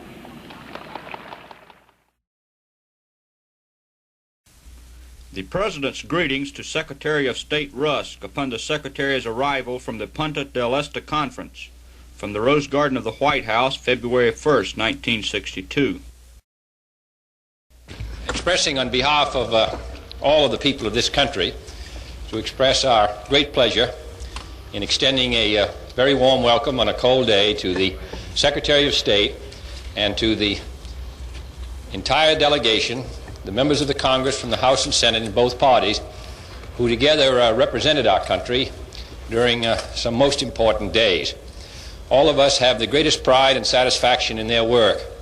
We believe that the delegation was most ably led by the Secretary of State, who I think under the conditions which represented intensive negotiations for a long period of time in attempting to reconcile and maintain and strengthen the organization of American states in which we all believe, I believe that he did himself great credit and he did his country credit. And I want to express our thanks to him and to the members of Congress who accompanied him, who represented us all. We believe strongly in the American system, and my strong conviction is that as a result of this meeting and as a result of the efforts of the delegation, this system has been strengthened. And I think communism has been isolated in this hemisphere, and I think the hemisphere can move onward to progress. So, Mr. Secretary, members of the Congress, we thank you and welcome you home with great appreciation. Remarks of the President upon receiving a typewriter which belonged to President Wilson, from the Fish Room of the White House, February 6, 1962. Last fall, I received a letter from Mr. David Lawrence, who informed me that President Wilson's typewriter was at the American Red Cross, and because of our interest in attempting to acquire things which were associated with our presidents, he thought that we suggested that we might get in touch with the Red Cross and see if they'd be willing to turn it back to the White House. I called General Grunther, and he informed me that the typewriter belonged to the Grayson family. This typewriter had been government issue. I think it was in the White House during President Wilson's administration, and it was sold, I understand, from Professor Link during the Harding administration as surplus, and became in the possession of Admiral Grayson, who had been associated with President Wilson and has continued to be a valuable possession of the Grayson family. The Grayson family were very generous enough to agree to have it come to the White House, and we're most indebted to them because we know what a valuable source of satisfaction it was to them because of the association with their father. So we're very appreciative to them, and we're very glad to have this come to the White House. It was on this typewriter that he typed his 14 points and other messages. We're going to put it on exhibit here at the White House so that the million people who come every year can see it, because it reminds us of a distinguished president and of this distinguished role he played in the life of our country. So we thank you all, members of the family, General Grunther, the Red Cross, Mr. Lawrence for reminding us of this, Professor Link for his valuable works on the life of President Wilson. And this is, my wife has collected everything, and this is my contribution. This is the only thing I've produced. With their help. Remarks of the President to the Communications Workers of America, from the Rose Garden of the White House, February 14, 1962. I want to welcome you all here this morning. It's a great source of satisfaction to me. I am a old friend of your presidents, Joe Byrne. He and I were once in 1947 one of two of 10 outstanding young men by the Junior Chamber of Commerce, and so I don't know whether we'd win that today. But I do also want to welcome you because yours is an outstanding union, and I am a great believer in the contribution which the union movement can make not only in this country in maintaining a progressive economy, but also the contribution which the union movement can make around the world. I stated at the AFL-CIO National Convention that the efforts which the AFL-CIO have made around the world to strengthen a free, democratic trade union movement, I believe, represented one of the great contributions in the struggle against the communist advance which has been made in the last 15 or 20 years. I want to commend you. I know that you're here in Washington taking part in one of the most important assignments which faces your union, to make a determination on what you should do in regard to collective bargaining. I know that Dr. Heller had an opportunity to talk with you yesterday. I want to commend you for the responsible way that you are moving towards your assignment. We are all concerned commonly with advancing the public interest. You have a responsibility towards your members and towards the country.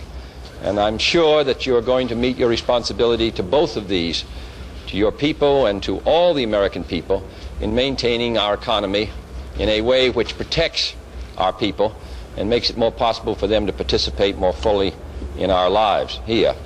I welcome you to the White House. It belongs to all of you. I welcome you here individually, and also because you represent an outstanding American organization, and also because of your distinguished president, who I regard as one of the outstanding leaders in the American labor movement today. Joe, we're glad to have you all here. Thank you, Mr. President. The President's remarks to a group of foreign educators from the Rose Garden of the White House, February 16, 1962. Ladies and gentlemen, I want to say that how proud we've been that you chose to come to this country to examine our educational system. And I'm sure that you taught us during your visit here more than you learned. There is, I know, a great tendency in every country, including my own, to consider education important, but perhaps not so vital. We are so concerned in so many parts of the world with the problems that are coming today, next year, and the year after.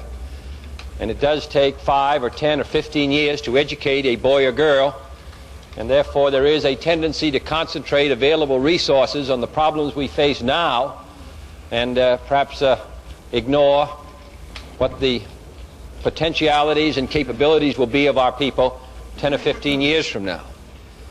Thomas Jefferson once said that if you expect a people to be ignorant and free, you expect what never was and never will be. And from the beginning of this country, in order to maintain a very difficult discipline, which is self-government, we have placed a major emphasis on education. My own feeling is we have to do better, not only in quantity but also in quality. And I'm hopeful that we can develop in this country a cult of excellence in regard to education and intellectual development, which will make this country more equipped to meet its problems. What is true of us, I'm sure, is true of you. In some of your countries, your problems are entirely different, and that is making it possible for, in the mass, to educate great numbers of your people who today do not have that advantage, and also making sure that at the higher level we can train and then usefully employ men and women to serve not only their own interest, but that of their country. I want you to know we are very proud to have you here. Our educational system has represented the devoted effort of our citizenry, but I think we can always do better.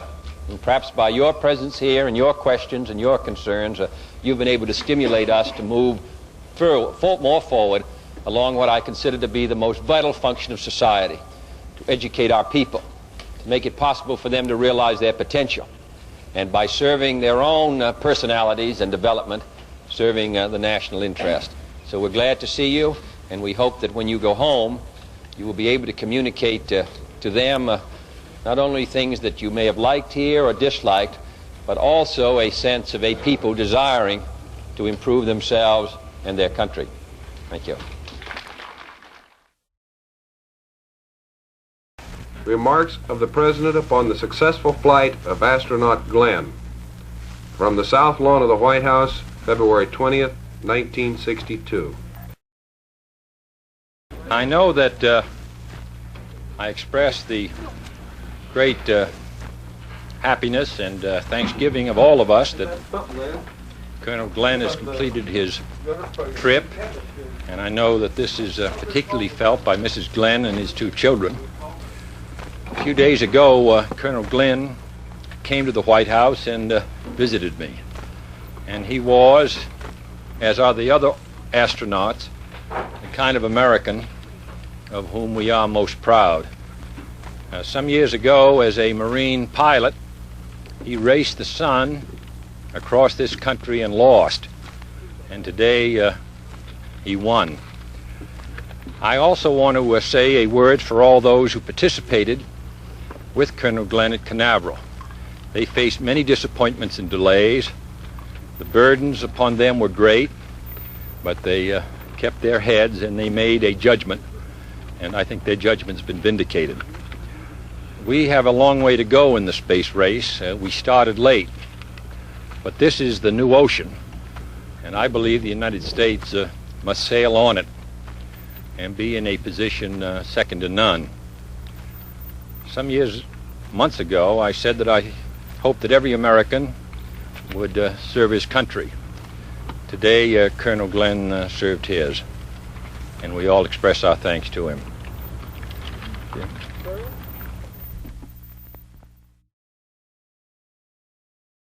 Excerpts from a special consumer message to Congress, read by the President to newsmen in the fish room of the White House, March 15, 1962. I have sent to the Congress today a special message on protecting the consumer interests. All of us are consumers. All of us deserve the right to be protected against fraudulent or misleading advertisements and labels, the right to be protected against unsafe or worthless drugs and other products, the right to choose from a variety of products at competitive prices. But modern living is so complex that the present laws on the statute books are inadequate to secure these rights. Thousands of common household items contain potentially harmful substances. Every year, new chemicals are being added to our food or sprayed on crops. 90% of the prescriptions written today are for drugs which were unknown 20 years ago. Unless the housewife is an expert dietitian, mathematician, chemist, and mechanic, she cannot properly and economically run her house and shop for her family. This administration has already taken steps to increase federal inspection of food, drugs, meat, and poultry, to increase safety on the highway and in the airways, to cut back deceptive trade practices, false advertising, monopolies, and high utility bills, to improve the consumer's opportunity to purchase a less expensive home and enjoy greater recreation opportunities. But much more needs to be done. And I have asked the Congress, first of all, for strengthened regulatory authority over foods, drugs, and cosmetics. Since 1913, an act of the Congress has protected hogs, sheep, and cattle against the marketing of worthless drugs. It is time that we gave men, women, and children the same protection. New drugs are being placed on the market every day without any requirement of advance proof that they will be effective in treating the conditions for which they are recommended. Over 20% of the new drugs available since 1956 were found to be incapable of bearing out one or more of their sponsors' claims on what their effect would be. This means that people are not only wasting their money, but are also suffering needlessly.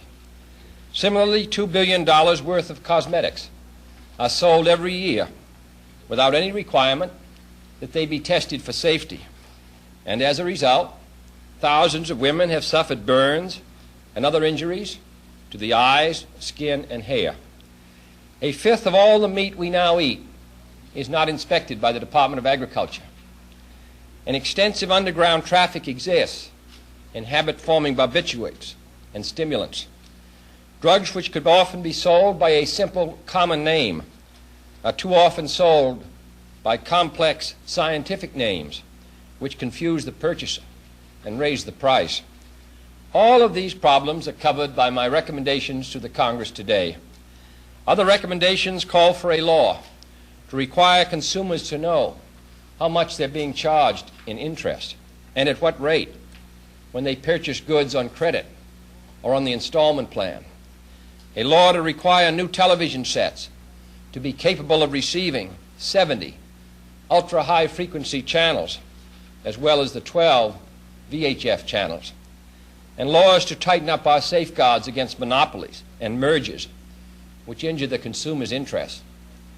None of these recommendations are very costly, but I believe that they can be immensely important to the well-being of every American family. The President's remarks on physical fitness from the South Lawn of the White House, Washington, D.C., March 30th, 1962.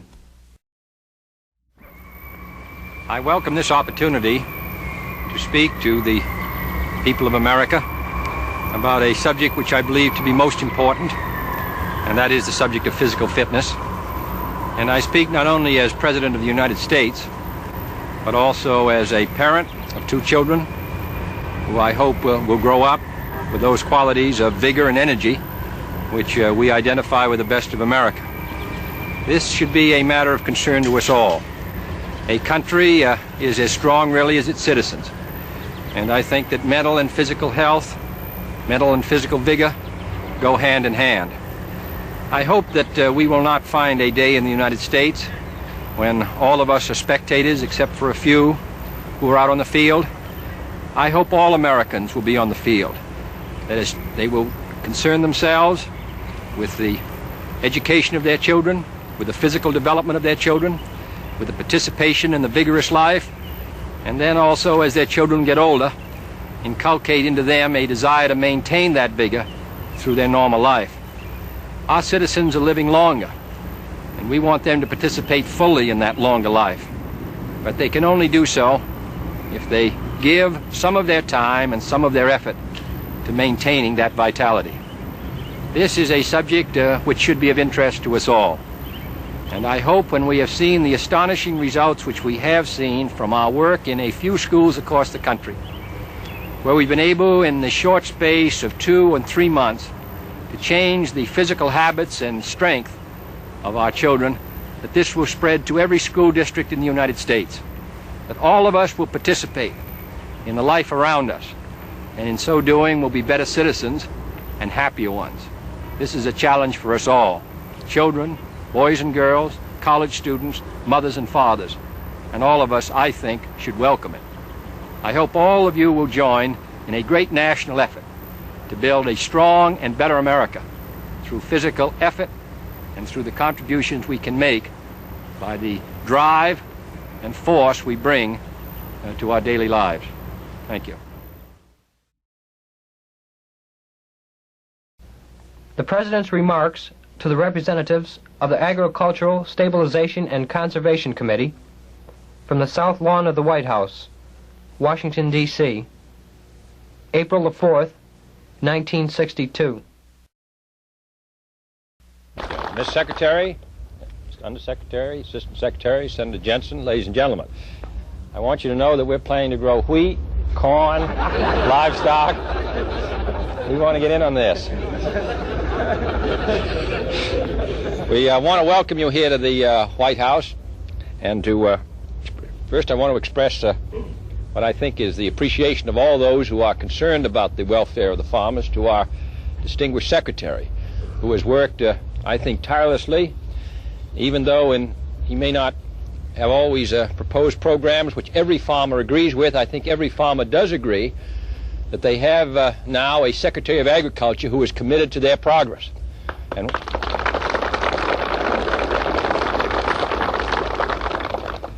which is a, well, we won't say anymore. I do want to also tell you how pleased I am to welcome you and how much we depend upon you. This tremendous increase in productivity in American farms, which has been the result of your work and that of your predecessors, is really the most astonishing phenomenon, really, in the free world.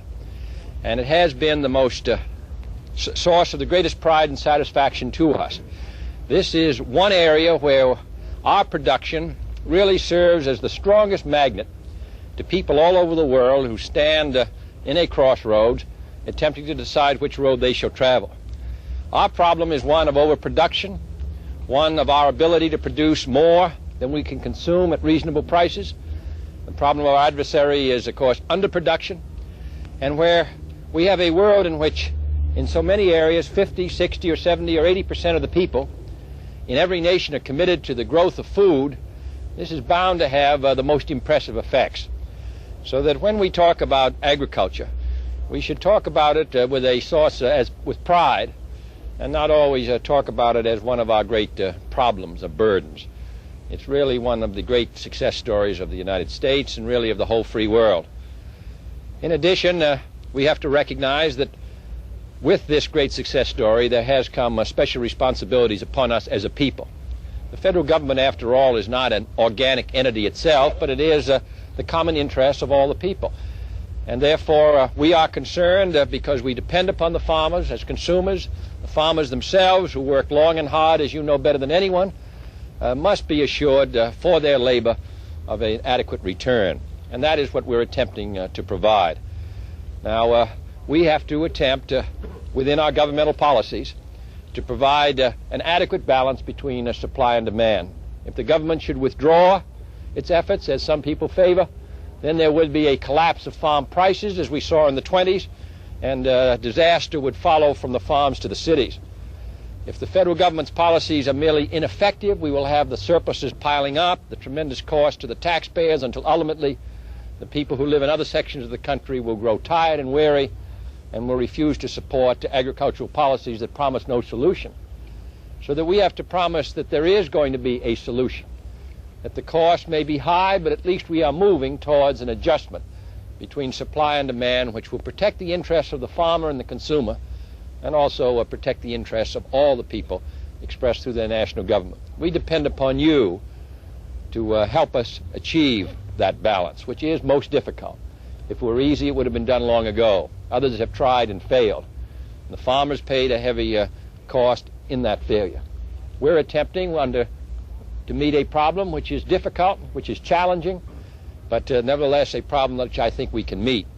And as I say, while you are prohibited by custom and law quite rightly from involving yourself in any particular agricultural program or recommending it or lobbying it, nevertheless we do value very highly the communication which goes from here to you, because you are our most direct link with the farmers themselves, and you are all farmers, and also what comes from you to us. Your help last year in the feed grain program was greatly appreciated.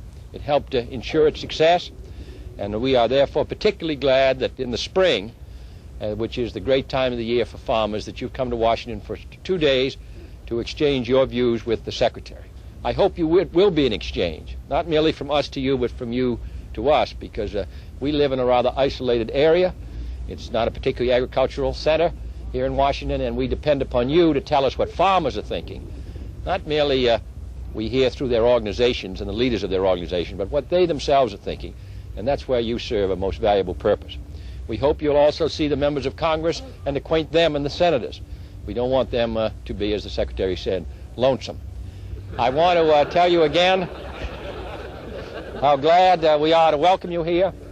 I see some familiar faces, and I hope you'll go back from Washington and tell the farmers of America that we are genuinely concerned about their progress, that our efforts are genuinely directed towards ensuring their welfare, and that the Secretary of Agriculture represents the farmers in this administration. Thank you.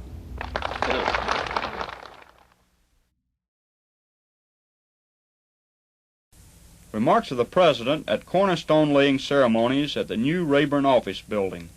From Capitol Hill in Washington, D.C., May 24, 1962. I thank you, Mr. Speaker, Mr. Chief Justice, members of the House and Senate. I appreciate very much the opportunity to join you in dedicating this building today to Speaker Sam Rayburn. We say in this country that ours is a government of laws, not of men. And it is in the sense that we strive for equality and integrity in the administration of our government and of justice. But this is also a government of men. And it needs men of particular talents to make this system of ours work. Our founding fathers, concerned about the centralization of authority, which they were revolting against, wrote very careful safeguards, checks and balances into the American constitutional system. This provides great protection for individual liberty and rights, but it also places a heavy burden upon the men and women who must make this system operate. The division of powers between the executive, the Congress, the courts, the divisions between the national government and the state government requires the greatest comity between the various bodies if our system is to function effectively. Sam Rayburn understood this perhaps as well as any man in the history of our country. Presidents of both parties pay equal tribute to him, while his devotion to his own party was never questioned. Nevertheless, he saw in a larger sense the necessity for harmonious relations between the various branches of the government. And therefore, I would be joined today by all of my predecessors with whom he served, I know, in paying tribute to him and to the traditions which have been followed with such distinction by others in his wake, in attempting to make this system of ours work, to protect the individual, but also to make the government function. This was his great skill and his lasting contribution, and I think sets the most powerful example before us all. This ceremony, this edifice, this assemblage of public servants from all branches of the government, all states and all parties, pay homage to the memory of Speaker Sam Rayburn. No monument, no memorial, no statue would please him half so much, I believe, as to have his name preserved here in this fashion on Capitol Hill. The Congress was his life, the House was his home, and he not only served it far longer than any who preceded him, but with distinction and wisdom as well. He preferred to preside over the sessions of this body to any other place of prestige or power. And as a former member of the House of Representatives, I join with all of you in saying that while he may be long missed, he will not be forgotten. And our task is to carry on the work to which he was so deeply dedicated. Thank you.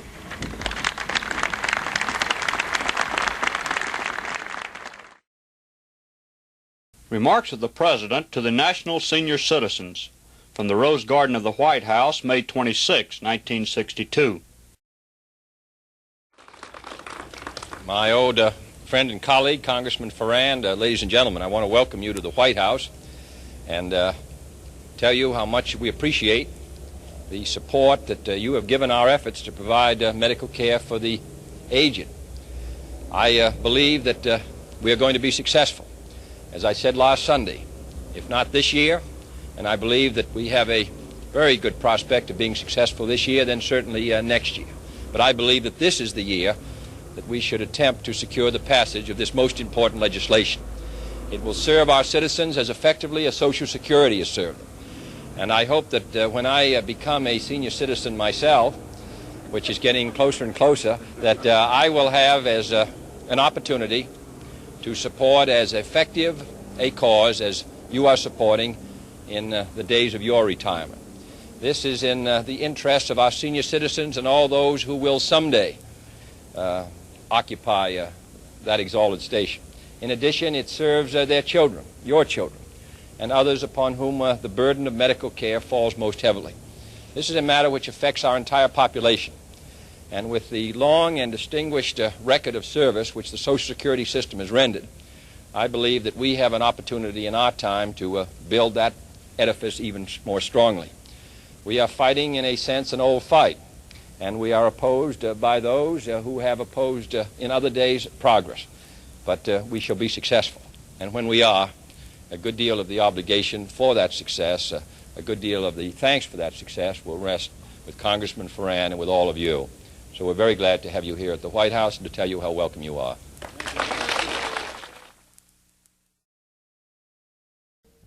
The President's remarks to a group of high school seniors from Michigan. From the South Lawn of the White House, June 21st, 1962.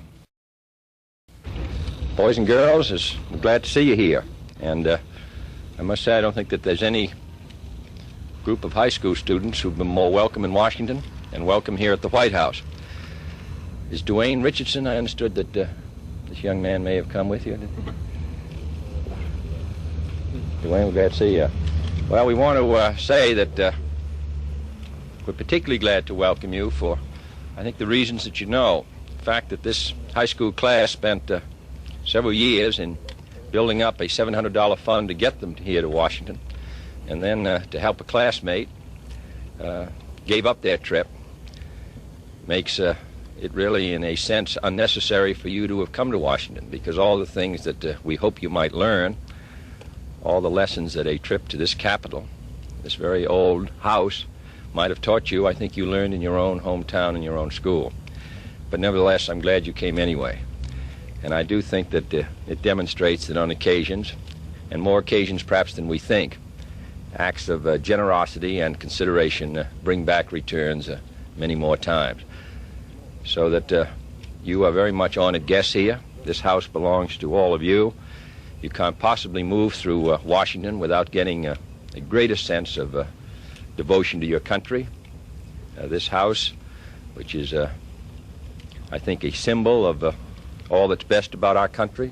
That magnolia tree, which was planted by Andrew Jackson, that building over there, which was, you can see through the Treasury, which they couldn't decide where it should be, and one day when Jackson was out walking, he put his cane down and said, this is where we're going to build the Treasury. Washington's full of these very close contacts with the past. And all the people that you've read about in your history books, Lincoln and the Adams and Monroe and Wilson and Roosevelt and Eisenhower, Truman and all the others, all lived here and all participated in making this country greater. So we're very glad to have you. And I hope that this will only be the first of many trips, that some of you will come and work in Washington.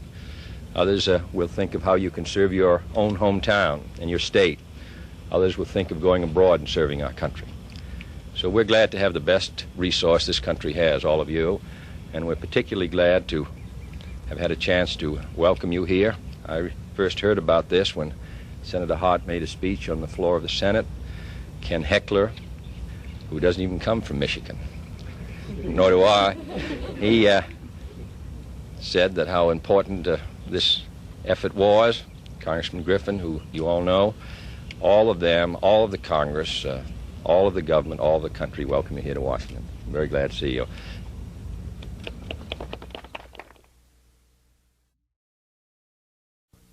Remarks of the President at the Independencia Urban Housing Development in Mexico City, June 30th, 1962. Mr. Director, Mr. Ambassador, amigos, I want to express my warm appreciation to the distinguished director for being kind enough to invite us here this morning. He must get somewhat discouraged to realize that as fast as he builds these homes, he then looks out at all these young ladies and realizes that in the short space of a few years, they're all going to have families of 8, 9, 10 who are going to need homes.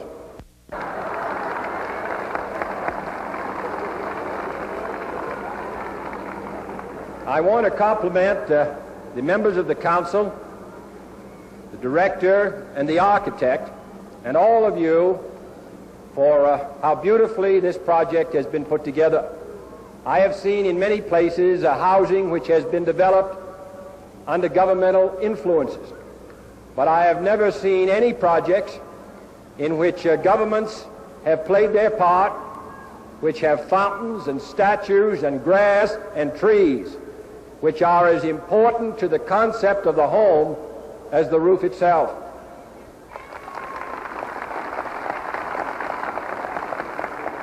And finally, I want to say again the strong impression I have had from this short visit to this city and this country, how strongly your president, your leaders, and the people of Mexico have understood that political freedom, however vital it may be, does not reach its full significance until there is also economic participation in the life of the country by the people themselves. Housing, education, jobs, and security go hand in hand with the real concepts of political equality and freedom. This Mexico is understood in the revolution. This hemisphere must understand if we are going to accomplish the goals of Alianza para el Progreso, a great movement forward by the people of this hemisphere. Viva Mexico, arriba Mexico. Remarks of the President after the Medical Care for the Aged bill was defeated by the Senate. From the Fish Room of the White House, July 17, 1962. The Medical Care for the Aged bill was defeated in the United States Senate. A switch of 2 votes in the Senate would have provided, I believe, for its passage. I believe this is a most serious defeat for every American family, for the 17 million Americans who are over 65, whose means of support, whose livelihood is certainly lessened over what it was in their working days, who are more inclined to be ill, who are more likely to be in hospitals, who are less able to pay their bills. I think they've suffered a serious setback today. But this issue is not confined to them. All those Americans who have parents who are liable to be ill and who have children to educate at the same time, mothers and fathers in their 30s and 40s, I believe they've suffered a serious setback. In 1960, with Senator Anderson, I introduced the Medical Care for the Aged. A change of 4 votes in the Senate in 1960 would have provided for its passage. This year we came closer. I think the American people are going to make a decision in November as to whether they want this bill, similar bills, to be passed, or whether they want it to be defeated. Nearly all the Republicans and a handful of Democrats joined with them to give us today's setback. The election in 1960 was very close. It has meant that nearly every vote in the House and Senate is close. Some we win by 1 or 2 votes, others we lose. We have to decide, the United States in 1962 in November in the congressional elections, whether we want to stand still or whether we want to support this kind of legislation for the benefit of the people. You are going to have a chance to make that judgment. I hope that we will return in November a Congress that will support a program like Medical Care for the Aged, a program which has been fought by the American Medical Association and successfully defeated. This bill will be introduced in January 1963. I hope it will pass. With your support in November, this bill will pass in 1963. Remarks of the President upon the arrival of President Arozamena of Ecuador. From Matt's Terminal in Washington, D.C., July 23, 1962. Mr. President, it is a great honor to welcome you and Senor Arizmeña and your son and daughter here to the United States again. It's a great source of satisfaction to us that you know our country well, having served here at the embassy of your country in the late 40s, and since that time having maintained happy relations with a good many Americans who are your friends. It is a great pleasure to welcome you here as President of your country. And it does give us an opportunity to reaffirm and restate the great interest which this government and country has in the development of mutually beneficial and satisfactory relations between the countries of Latin America and the countries of North America, between Ecuador and the United States. We are aided in this by your knowledge of the United States. Your wife has been quoted as having said that you could name all the presidents of the United States in order, which not even some presidents of the United States can do. So we are delighted to have someone who knows our country as well as this come here.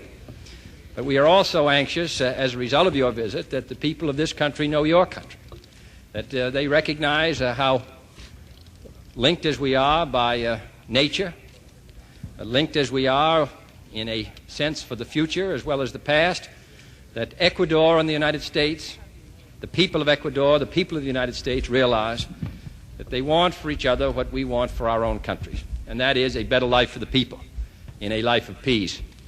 So, Mr. President, you come at a most opportune time, and you are most welcome.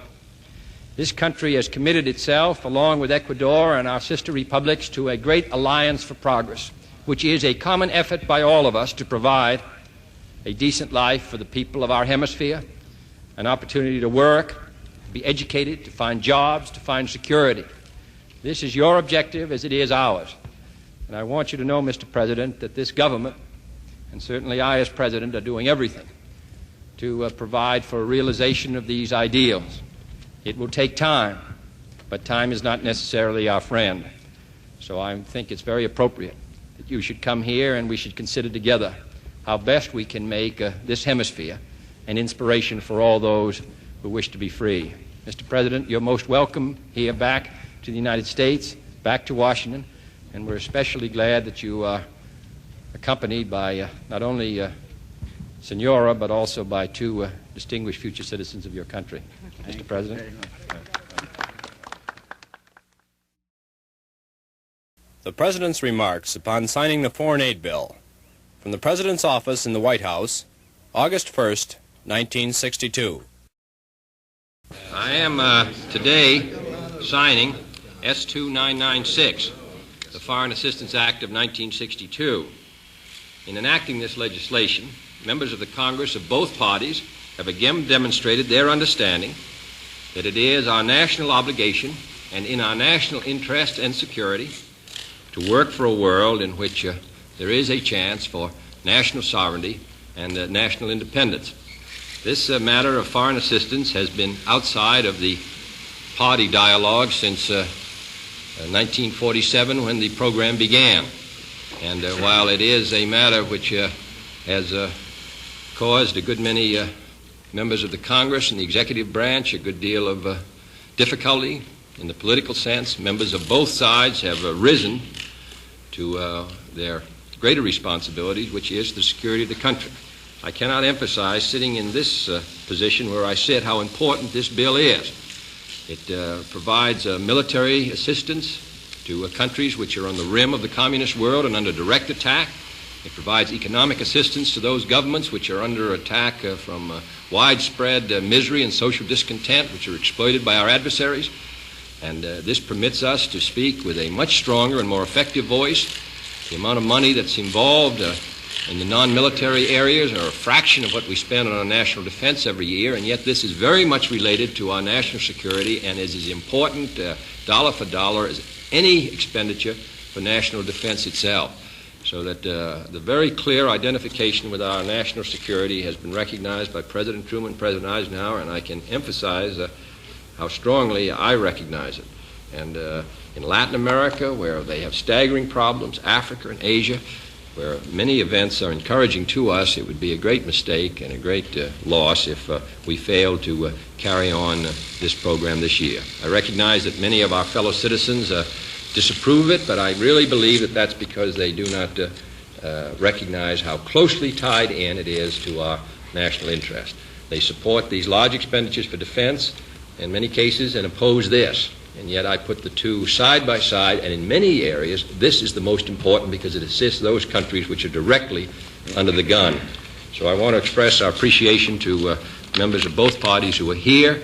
As I say, this is a matter which has been kept out of the political dialogue and will continue to be so as far as I'm sure all of us are concerned, because it's in the interests of our country, and I express my thanks to all those who participated in the passage of this bill, both Republicans and Democrats, members of the House and the Senate. President's remarks to a group of native Alaskans upon their graduation as electronics engineers. From the Rose Garden of the White House, August 2nd, 1962. Senator Greening, Stewart, and Commissioner Nash, I want to express a very warm welcome to all of you here today. I think that the program is as effective and can be as useful to our country and to the citizens of Alaska as Senator Greening has suggested.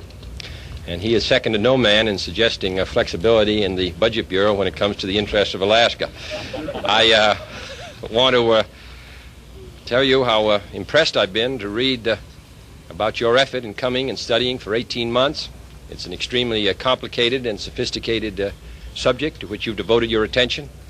I understand that all of the students who came from Alaska finished the course, and I'm sure that you found life in New York as difficult and dangerous as people from the other states have found their life going to the remotest regions of Alaska. But I think that it's very appropriate that those of you who are accustomed to live in these far-off parts of our country should go back there with this valuable training. The salaries which you will get will be make it very possible for you to support yourselves and your families. The amount of money which the United States government advances for this course will be repaid many times over. We will have a continuity of service which we would not have under ordinary conditions. You'll be able to spend a good many years working on this very valuable part of our national defense. I think that the program should be expanded. I think it can pay us dividends, can pay Alaska dividends, and most of all the people who are directly involved. So we're glad to have you here. We hope that you're the forerunner of an army of increasingly talented and useful citizens. I hope that Alaska will emphasize not only for those who may be Eskimo or Indians, but also for all the citizens, the advantages of highly technical training. A good deal of the future for Alaska lies in that kind of advanced educational opportunity for its citizens. So we're glad to have you here today. We welcome Senator Greening, who's been a pioneer in this field, and also I commend the Interior Department for its work and Commissioner Nash. Very glad to have you at the White House.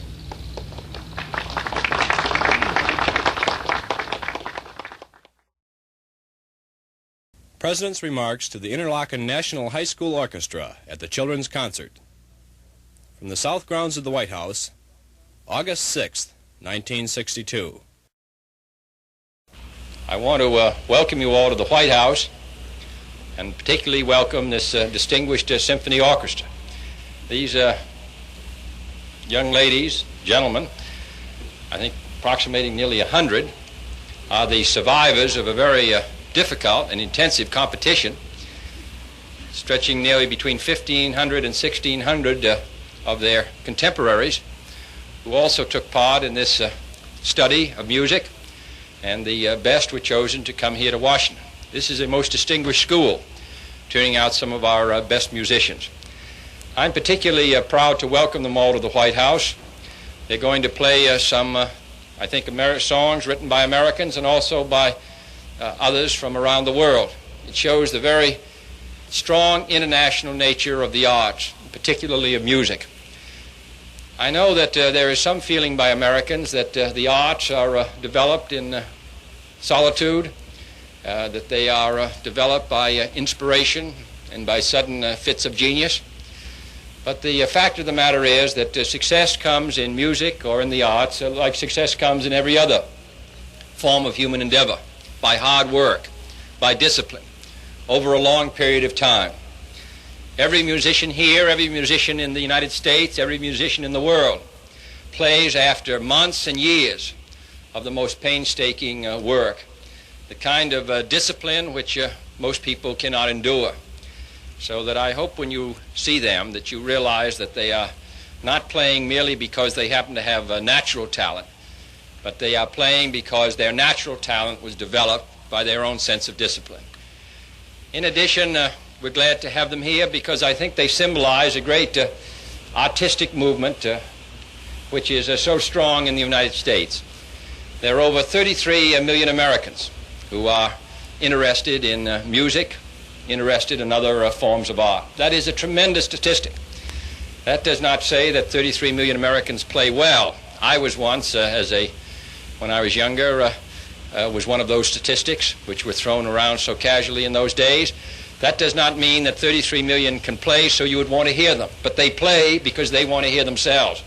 And perhaps that's the most best form of art expression. 33 million in 1,200 orchestras across the United States, and some of those orchestras are the best in the world. This tremendous emphasis, which is not induced by the United States government or by the state governments, but by individual desire is a form of national endeavor which I think is too little known around the world. And I want to today, in paying tribute to these musicians, to bring to our public mind all the others across this country who themselves are playing and living music. So you're very welcome here. Last year, more Americans went to symphonies than went to baseball games. This may be viewed as an alarming statistic, but I think that both baseball and the country will endure, and the country will be better off, perhaps, for it. So, boys and girls, I want to tell you, you're glad to have you here. I have other responsibilities, but you certainly keep my door open. You're very welcome here, and I hope that all those who hear you and all those other millions who may know that you're here will be encouraged themselves, and people around the world will look to this country as a leader in artistic endeavor as well as in other endeavors. So we're glad to have you, Doctor, and we congratulate you for all you've done.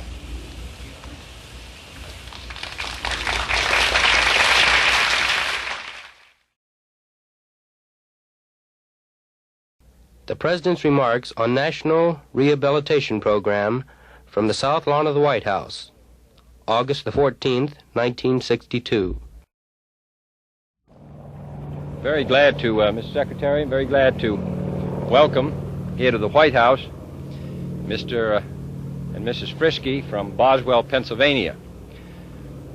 We are saluting today the fact that for the first time in the history of this country, we have reached the target of 100,000 people, disabled people, who are annually rehabilitated. Our goal is 200,000, and we are making a determined national effort. This program goes back to the administration of Woodrow Wilson. It has received bipartisan support. It was made permanent during the administration of President Franklin Roosevelt. We have given additional funds and additional effort to it in the last year, and we believe it's the kind of program which can produce the most useful results for our country. We have here a citizen of the state of Pennsylvania, which has led this year in rehabilitating the numbers of people. We have a distinguished representative of the 100,000 people, a young man who was injured in an automobile accident, most seriously, which affected his means of livelihood. He was retrained as a history teacher, I believe, and now teaches at a school in his home area. And it's, I know, a source of satisfaction to him that he pays now more to the federal government in taxes than the program cost in retraining him. So in the most human sense, this program is most worthwhile. It's also worthwhile from the national viewpoint. And I hope under the determined leadership of our distinguished leader of this program, Dr. Switzer, under the Secretary of Health, Education, and Welfare, Mr. Celebrezzi, with the strong support of the country and the Congress, that we can reach our goal of rehabilitating 200,000 of our fellow Americans and making it possible for them to begin a new life. So we're glad to have you here, sir, as a representative of a good many other citizens, and we're very proud of what you've done, and your wife and your son. Thank you very much. Would you like to say just a word about the program? What history do you teach? Well, I could say this, that I want to thank the Bureau very much for all they had done for me and for this privilege of repaying what they have done. I can say that. Yeah, sure. All right, well, glad you're here. He teaches drivers, safety driving, too. Oh, sure. He's a good lesson for that. The President's remarks to students of the Coast Guard Academy after inspection of the OSS Eagle from the Navy Yard Annex in Washington, D.C., August the 15th, 1962. Mr. Secretary, members of the Congress, Mr. Superintendent, Commandant, distinguished officers, cadets, it's a great personal pleasure for me to have an opportunity with the Secretary of the Treasury and the members of Congress to review the cadets of this ship and to have an opportunity to indicate our great interest in the Coast Guard. As a sailor on one of the ships of the Coast Guard this weekend, I realize how important and significant this operation which you've carried out today is. I'm not sure there are many other Americans who could climb that rigging and unfurl those sails in good times and in bad times. I think that the American people have been too long unaware of the high quality and high caliber of the cadets of the Coast Guard. When I was a member of the Congress, I had an opportunity to make an analysis of the kinds of examinations which are given to cadets entering the Coast Guard. And I must say they are most exacting. They are of the highest standard. Academically, the Coast Guard is certainly second to none of its sister academies of the Navy, the Army, and the Air Force. It attracts able young men from all sections of the country who love the sea and who recognize that the Coast Guard, with the Corps of Engineers, has a very special opportunity to serve the American people and our country, not only in wartime, but also in peacetime. And there is not anyone who has sailed any of our lakes or oceans who has not at one time or another been the beneficiary of the faithful service of the Coast Guard. This is a very ancient service in our country's history. Its first father, the progenitor of so many distinguished acts, Alexander Hamilton, began the Coast Guard as a revenue collecting service, asked the Congress of the United States for appropriations for 10 vessels, the first of which was to cost a total, when fully equipped, of $1,000, and was named the Massachusetts. The Eagle, the first Eagle, was one of our most distinguished warships, and in actions against privateers of France, captured over 5 vessels, recaptured 7 American vessels, had a most distinguished record up till the time it was decommissioned in 1801. A number of Eagles have followed since, and we are glad today to visit the most recent. This is the oldest continuous seagoing service in the United States, stretching back to the beginning of our country. So I want all of you who are cadets to know how proud we are of you. I hope that you and your fellow Americans realize how vital this service is. You serve our country, as I've said, in peacetime, and ice patrols and weather patrols, in protecting the whole standards of the merchant marine, in protecting safety at sea, and in time of war, you with the American Navy, as you did in World War II and at the time of Korea, defend our coast by defending the outermost reaches of the approaches to our country. So we're very delighted to see you. The mission of the Coast Guard in your manual is to graduate young men with sound bodies, stout hearts, and alert minds, with a liking for the sea and its law, and with that high sense of honor, loyalty, and obedience which goes with trained initiative and leadership, well grounded in seamanship, the sciences, and the amenities, and strong in the resolve to be worthy of the traditions of the commissioned officers in the United States Coast Guard in the service of their country and humanity. This mission has been faithfully carried out, and I'm delighted that we have a chance to see today the high quality of the cadets. The words I like best in this very important mission is to graduate men with a liking for the sea. And I know that all of you share the great affection we have for that ever-changing ocean upon which we so much depend. Gentlemen, I've been informed that this constitutes a visit to the Coast Guard Academy, which I look forward to making, and therefore, taking advantage of my prerogatives as a Commander-in-Chief, I want to exempt, with the permission of the Superintendent, the Commandant, the Secretary of the Navy, of the Treasury, and various others, we want to exempt all of you from any penalties which you may now carry with you, and to tell you that we're proud of you and wish you many years of service in the Coast Guard and the service of our country. Remarks of the President upon arriving Castle Air Force Base, California, August 17, 1962. Thank you, General, members of the Honor Guard, and officers and men stationed at the base, and the members of their family. I want to express on behalf of us all our very warm thanks to you for a generous reception, to the Governor, to the Senators, members of the Congressional delegation. We have come from Washington this morning to Pierce, South Dakota, to take part in the dedication of the largest dam of its kind in the world, to Pueblo, Colorado, to take part in a celebration of the beginning of one of the most unusual water developments in the United States. And I come here now to take part with the people of California in a great, tremendous water development which can mean so much to this state. What makes all this possible, this tremendous national development, of course, is in part the work of the men who were stationed at this Air Force base.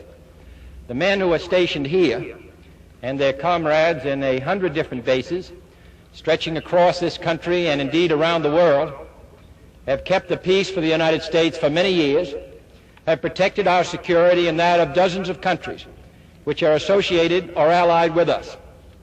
So though these planes may be here, and the men who man them may be living in your community, in your town, it is they and others like them, and those who have gone before, and those who will come after, that keep the peace and protect our security and permit us to develop our resources and train our people and educate our children.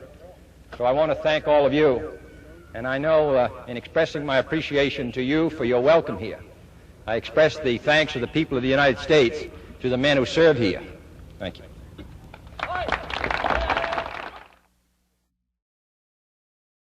The President's remarks to the participants in the White House seminar of summer government interns from the South Lawn of the White House, August the 28th, 1962.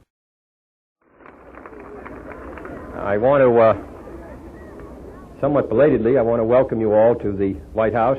I assume that you're all not only older, since we've last met, but also wiser. And I hope that this summer's work has been useful to you in whatever you do, and that some of you will be tempted to come back to Washington and work with us. I wonder if we could ask how many have become interested in either becoming a politician or a civil servant or a bureaucrat as a result of this summer. Perhaps you could hold up your hand. What about the rest of you? Well, in any case, I'm delighted to welcome you to the White House. This tree behind me was planted by Andrew Jackson. The balcony was built by Harry Truman, and that tree over there was planted by John Adams. So I think that just visiting this historic house and these grounds does bring you in more intimate contact with American history. You've heard a good many Americans who occupied positions of responsibility this summer. There is some feeling, I know, by a good many Americans that the American Constitution, which Gladstone called the most notable work ever struck off by the mind of man, gives us an automatic light to the future, guides our way, and that all we have to do is follow the very clear precepts it lays down for us. Well, the American Constitution is an extraordinary document, and it is certainly the most extraordinary written constitution in the history of the world. But it has required men to make it work, and it still does today. After all, the Constitution was written for an entirely different period in our nation's history. It was written under entirely different conditions. It was written during a period of isolation. It was written at a time when there were 13 different units which had to be joined together, and which, of course, were extremely desirous of limiting the central power of the government. That Constitution has served us extremely well. But all of its clauses, the general welfare and due process and all the rest, had to be interpreted by men and had to be made to work by men. And it has to be made to work today in an entirely different world from the days in which it was written, both at home and abroad.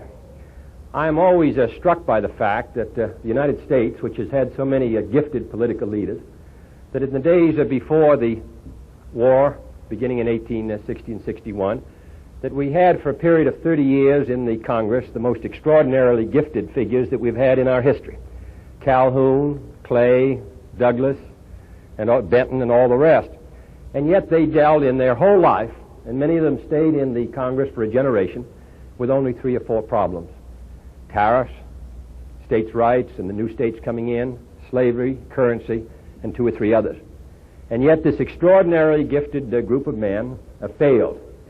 And as a result, of course, we had this long and bloody war. Now, perhaps our political leaders may not be so gifted. And yet they deal with questions which are far more complex than the questions which came across the desks of our people a century ago. We deal with questions of monetary and fiscal policy. We deal with questions which are esoteric, balance of payments, nuclear tests, the mix of our strategic weapons. We have obligations stretching all around the globe, and yet this country must make not only our society work, but all those societies which are dependent upon us. This is an extraordinary obligation which presses upon those who hold positions of responsibility in the national government today.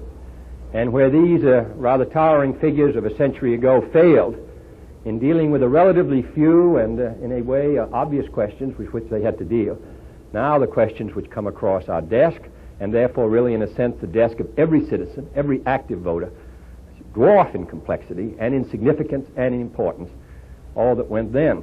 So that's why I urge those of you who have touched the government in one department or another to think of coming back.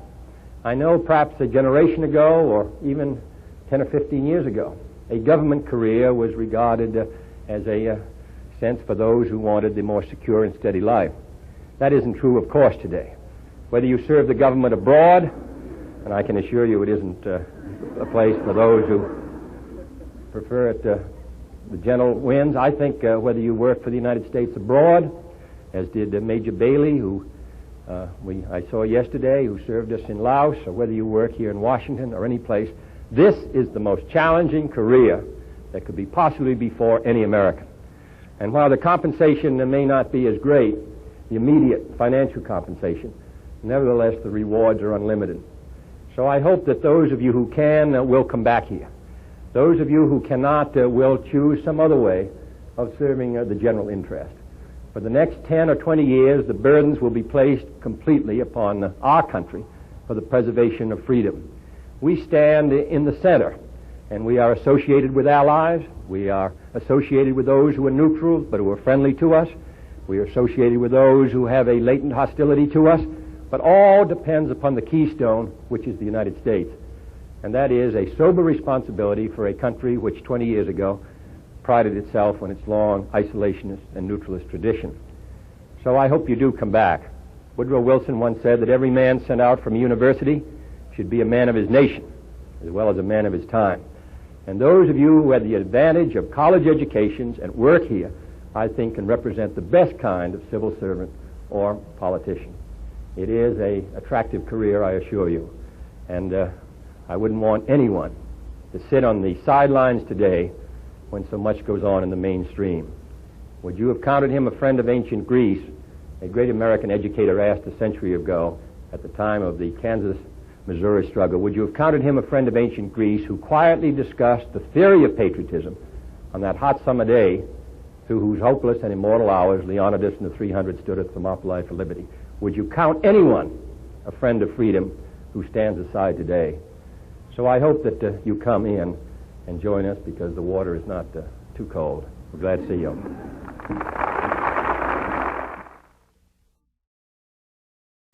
The President's remarks to the Scholar Cantorum Choral Group of the University of Arkansas from the Rose Garden of the White House, September 4th, 1962.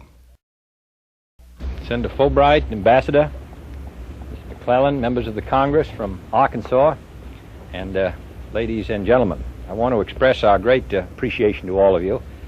I think the people of Arkansas must be extremely proud of you, and I think what is most impressive is the fact that this very unusual and difficult kind of singing, which places a great stress upon your self-discipline and also upon your cooperation with your fellows under the direction of a very distinguished leader, that all this was made possible by your efforts, by the University of Arkansas, and by the efforts of the people of Arkansas who arranged to send you overseas. As Senator Fulbright said, that when the National Cultural Center is finally built, it will be possible for us to organize, I think, contests of groups from all parts of the country who could come to Washington, and then the winner can be selected and sent abroad with the support of the people of the United States to the United States government. But I think there's something in some ways more attractive and more informal in the fact that you had sufficient confidence in yourselves the people at the university and the people of Arkansas to do it themselves and send you over there. And I think probably our greatest debt goes really to Italy, from which so much of our inspiration for music has come.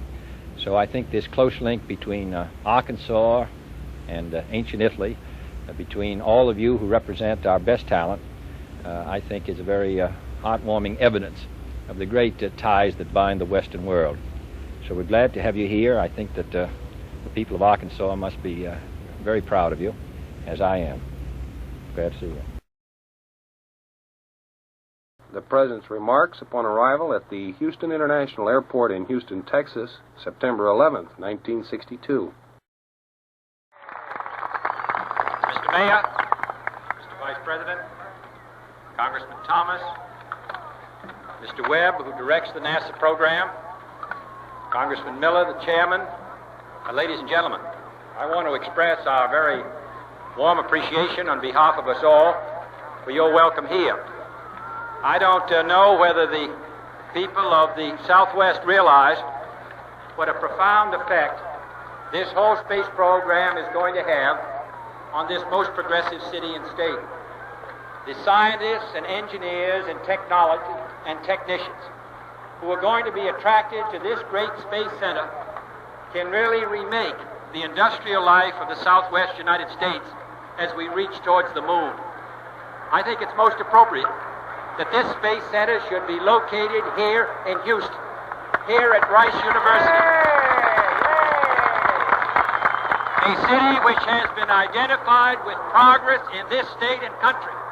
So we come here today to see what is being planned for the future, because from this place in America are going to be laid the plans and the designs which will reach out in this decade and put Americans on the moon and bring them back again. And for the time being, I'm glad to be here in Houston to take part in this activity.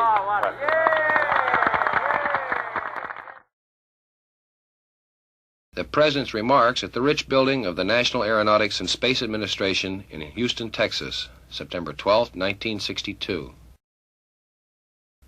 Doctor, Mr. Vice President, Mr. Webb, I want to express my thanks to you for this model, which I will take back to the White House, and which will remind us of this most extraordinary effort which is being made by all the men here and their companions scattered across the country in NASA, in private industry, in universities, all of whom are united in this extraordinary enterprise to talk of placing a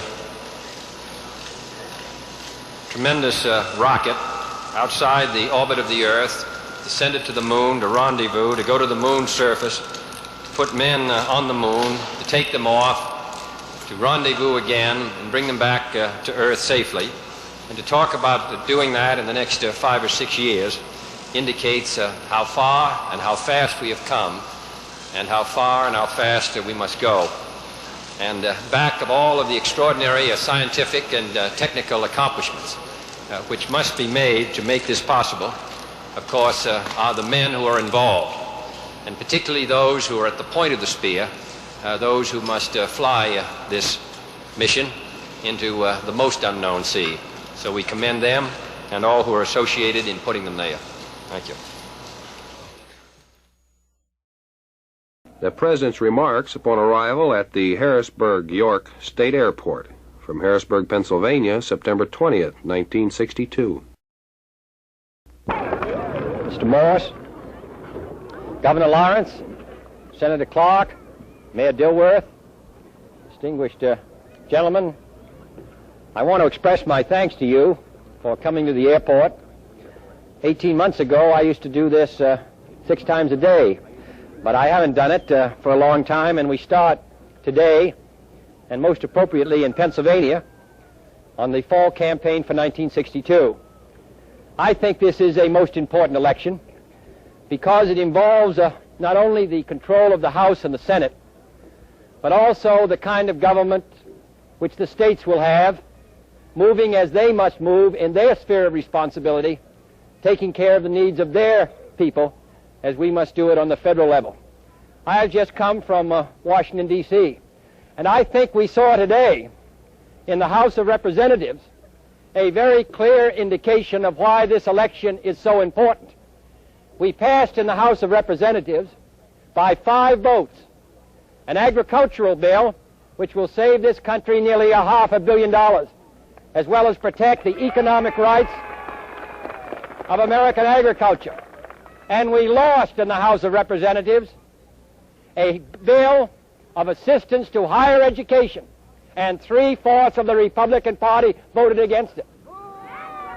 So I think that today and many other days, on many issues which affect the welfare of this country, issues which must go to the Hill, to the House and the Senate, and we see vote after vote moving in our favor by 1 or 2 or 3 or 4, or losing it by 1 or 2 or 3 or 4. And that's why I come to Pennsylvania and express the strong hope that you will send back to the United States Senate Senator Clark, who has represented this state with distinction, and that you will elect as governor, Governor Dilworth, to succeed Governor Lawrence, and that you will elect members of the House and the Congress who will speak for the Pennsylvania and speak for the people. I come here and ask your support in an election just as important as any that takes place in 1960 or 64, and that is to select a Congress which will move with the executive in establishing progress in this country. Thank you for coming here today, and this is the beginning of a long and important campaign. Thank you.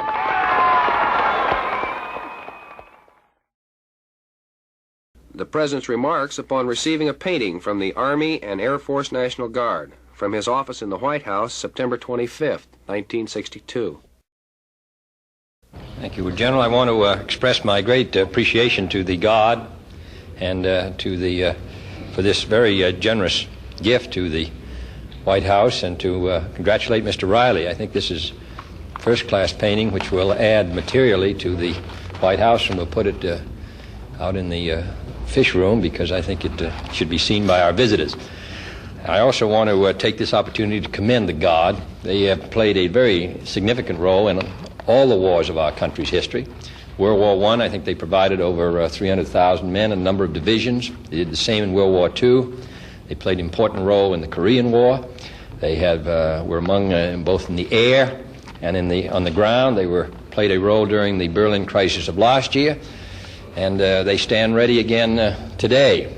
Now, there are those who argue that we really don't have so much need for a God, that war has changed so materially that we should have an army continuously large enough to meet any conceivable crisis, and that the role of the God is somewhat secondary. I don't agree with that. Crises come and we hope go, and we find ourselves materially stronger, and the power of the executive and the Congress is strengthened considerably when we have this large pool of trained manpower who have, by their signing up in the God, announced their willingness to serve and be called. So that the God is undefeated, whether it's on the field of battle or in the halls of Congress, still, and will, I'm sure, continue to maintain that proud tradition. And I can just assure you that in these very difficult days, that the existence of the God, these trained divisions, the air units, as well as the reserves, who also comprise an important segment of our national strength, that they are very valuable and play a most significant role. And this battle scene is symbolic, I think, of the civilian preparedness to serve. Today, our civilians are, because of the God, are better prepared even than those men were, but the same spirit is there. So I'm glad to have this picture, and it's a good reminder. Appreciate those who came over from the Department of the Army and the Air Force who participated in this ceremony, General, because I think it's Thank you, sir. Has importance, particularly this month, this fall.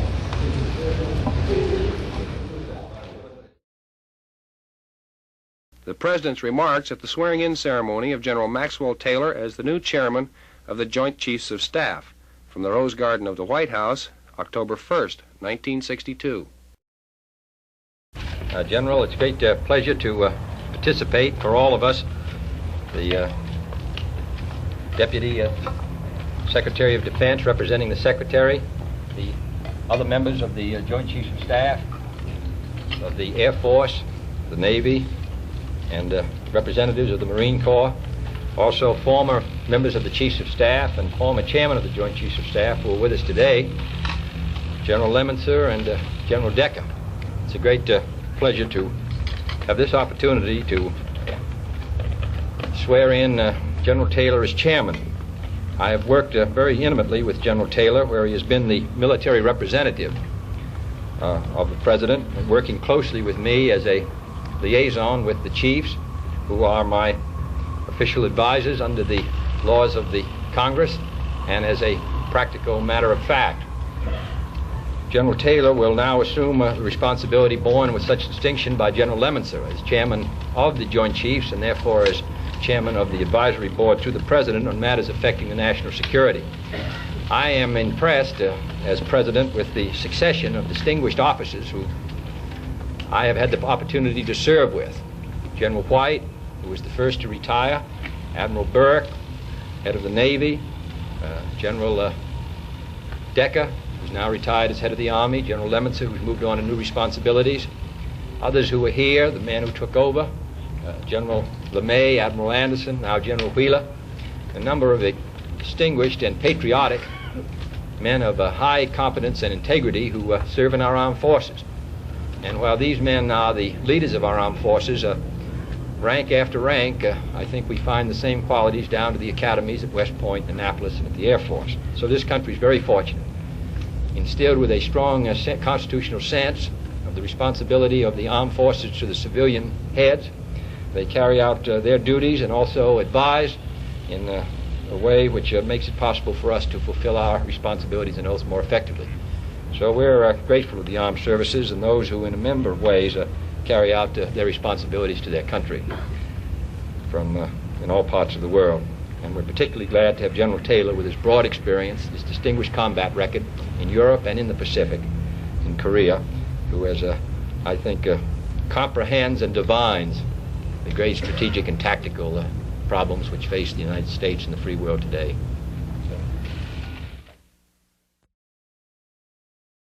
The President's remarks upon arrival at the Greater Cincinnati Airport, Covington, Kentucky, October 5th, 1962. I want to express my appreciation to all of you for your willingness to come out and permit us to say a word about this election on November 6th. Beginning with this weekend, I shall on every Friday leave Washington and travel around the United States in an attempt to secure the election this November of a strong Democratic House and a Democratic Senate. I know that many of you may wonder why a President of the United States, who is not a candidate himself, whose name is not on the ballot, should campaign so hard and so long for the elections of congressmen and senators. Well, the reason, of course, is very simple.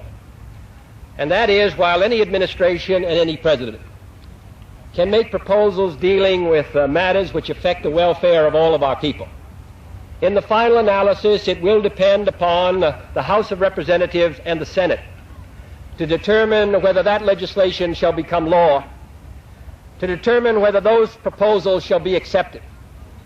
And I have spent the last 2 years on issue after issue affecting the welfare of the people of Kentucky and the welfare of the people of this country, and seen us win issue after issue by 3 or 4 or 5 votes, or see us lose issue after issue by 1 or 2 votes in the House or the Senate. I hold the view in 1962, with all of the great problems that we have here in the United States at home, that it is vitally important that we have an executive branch of the government and a House and a Senate which is committed to progress. Let me describe to you some of the issues which I think indicate how clearly and how significant this election is. A few days ago in the House of Representatives, we lost a bill to provide assistance to higher education. We are going to have twice as many young men and women in the colleges of the United States in 1970 as we did in 1960. We're going to be doubling the number, and some of them are here today. We lost our bill to provide assistance to higher education by 32 votes, and 3/4 of the Republicans voted against it.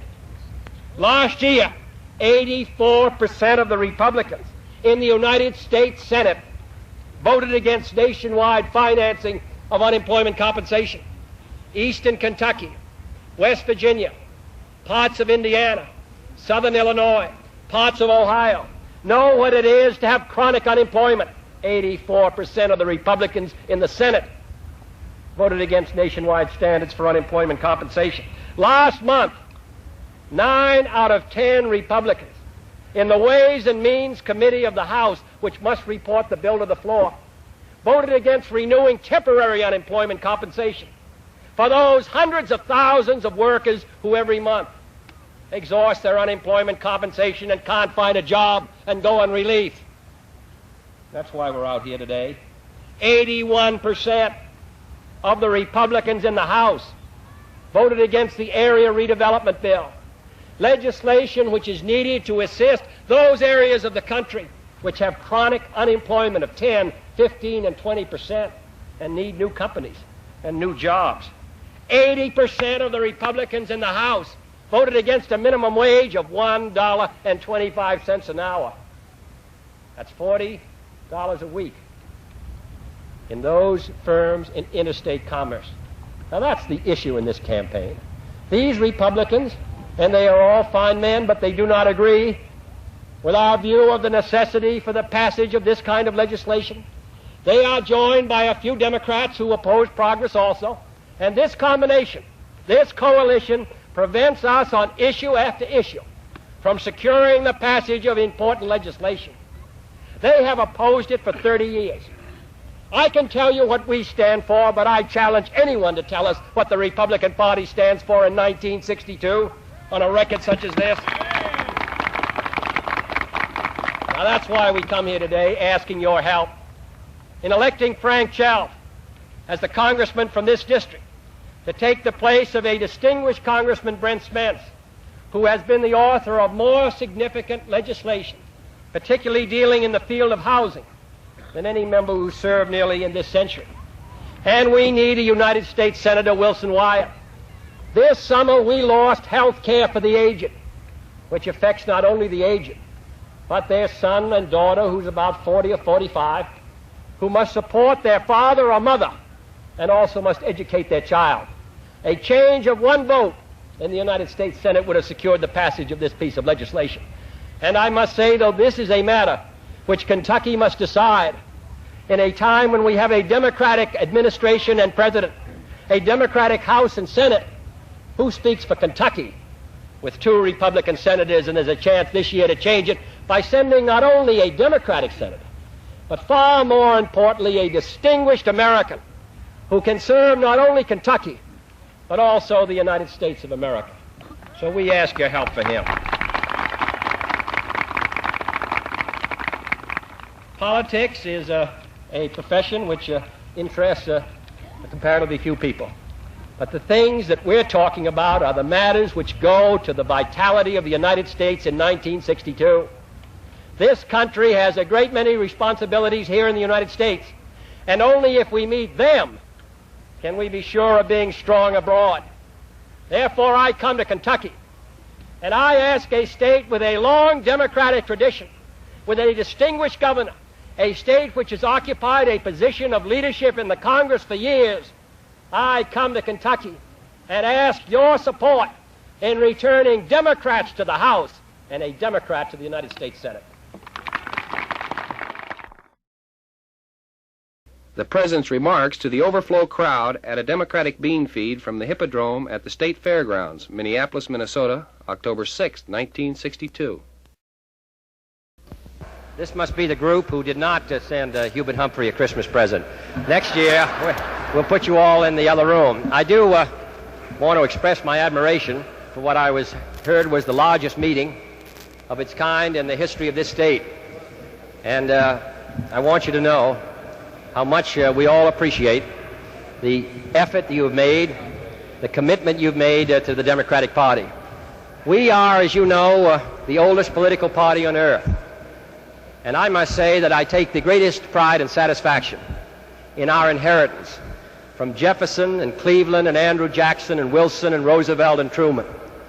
I always think that the democratic slogans of the 20th century, Woodrow Wilson's New Freedom and Franklin Roosevelt's New Deal and Harry Truman's Fair Deal and our New Frontier, seems to me contrast very favorably to those slogans of Harding and Hoover and Dewey and Nixon and all those other candidates that they produced, which I believe represent, as in 1962, a retreat, a method of sitting still. So we ask your help in electing a great governor in this state and congressmen who can speak, as I said, for Minnesota, but even more importantly, on those issues which so affect the welfare of our country, speak for our country. We are the inheritors and the beneficiaries of all that Franklin Roosevelt and Truman and Woodrow Wilson did before us. Now it's our responsibility in 1962 to do those things and take those measures which will make it possible for those who come after us in 1970 and 80 to live at peace and live in freedom and also enjoy a fruitful life. That is our objective, and we want your help in doing it. Thank you. Hubert, President, there's an Indian that's in here. He's coming from our Red Lake Reservation with a peace pipe. Oh, good, fine. He's just come in. I thought maybe Hubert would sort of pray over us a little before this meeting breaks out.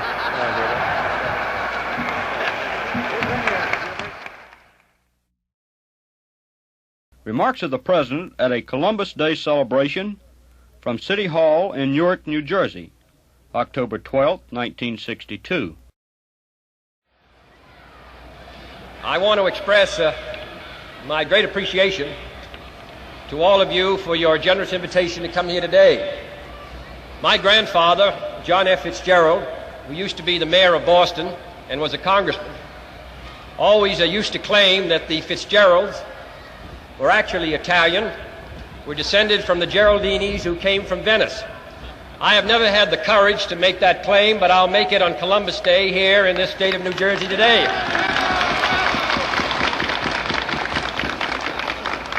I'm glad to be here also to be introduced by an old colleague of mine, Pete Rodino. He and your distinguished mayor came to the Congress in 1948, and we served together for a number of years.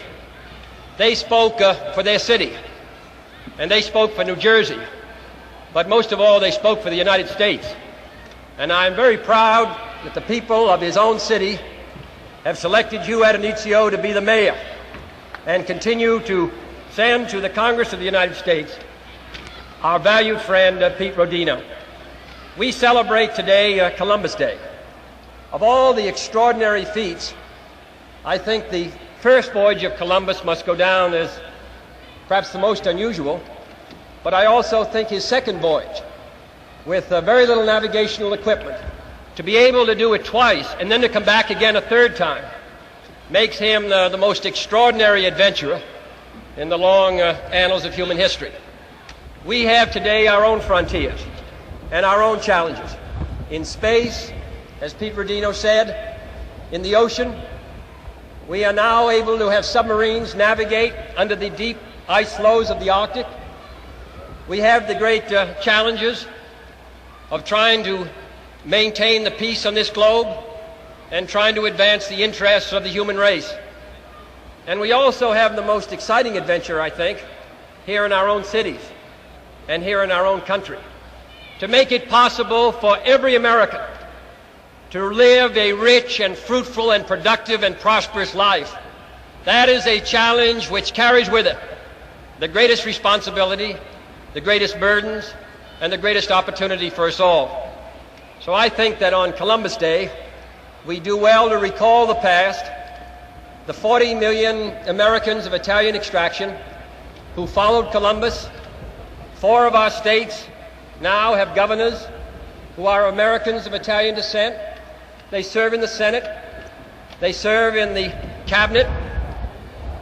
Secretary Celebrezze of the Department of Health, Education, and Welfare. They serve as mayors, they serve as congressmen, they serve as great defenders of our country in time of war, and they serve as distinguished citizens in time of peace. So I think that the long voyage of Columbus back and out, I think, has been well repaid. And I hope that in 1962, we will meet our responsibilities in this city and country to bear our burdens of maintaining the peace, to contribute to the security of our country, to make it possible, especially for the boys and girls of this country, to be well educated and to develop their own resources and make their own contribution. I want to express my thanks to all of you for having been kind enough to invite on this great day in this city the President of the United States. I'm very glad to be here with all of you, and we wish you every success. Remarks of the President upon arrival, Niagara, New York Airport, October 14, 1962. I want to express my thanks to all of you for coming out here and being kind enough to greet an itinerant traveling resident of Washington, D.C. I've come here today for two reasons. First, to express my thanks to all of you for your generosity to me 2 years ago, and also to take part in the ceremony honoring Pulaski. I think that the anniversary which we celebrate today on his behalf has a particular significance to our country because it reminds us for how long our country has been the great hope of people all over the world. I know that Americans sometimes become dissatisfied and discontent, but I think that as citizens of this country we should realize that the hope of the free world, the hope of the enslaved world, stretching all the way from northern Europe to Southeast Asia, rests upon you, upon all of us, on 180 million Americans who've held back the communist advance for over 17 years and who today stands watch and ward for freedom in 40 or 50 different countries.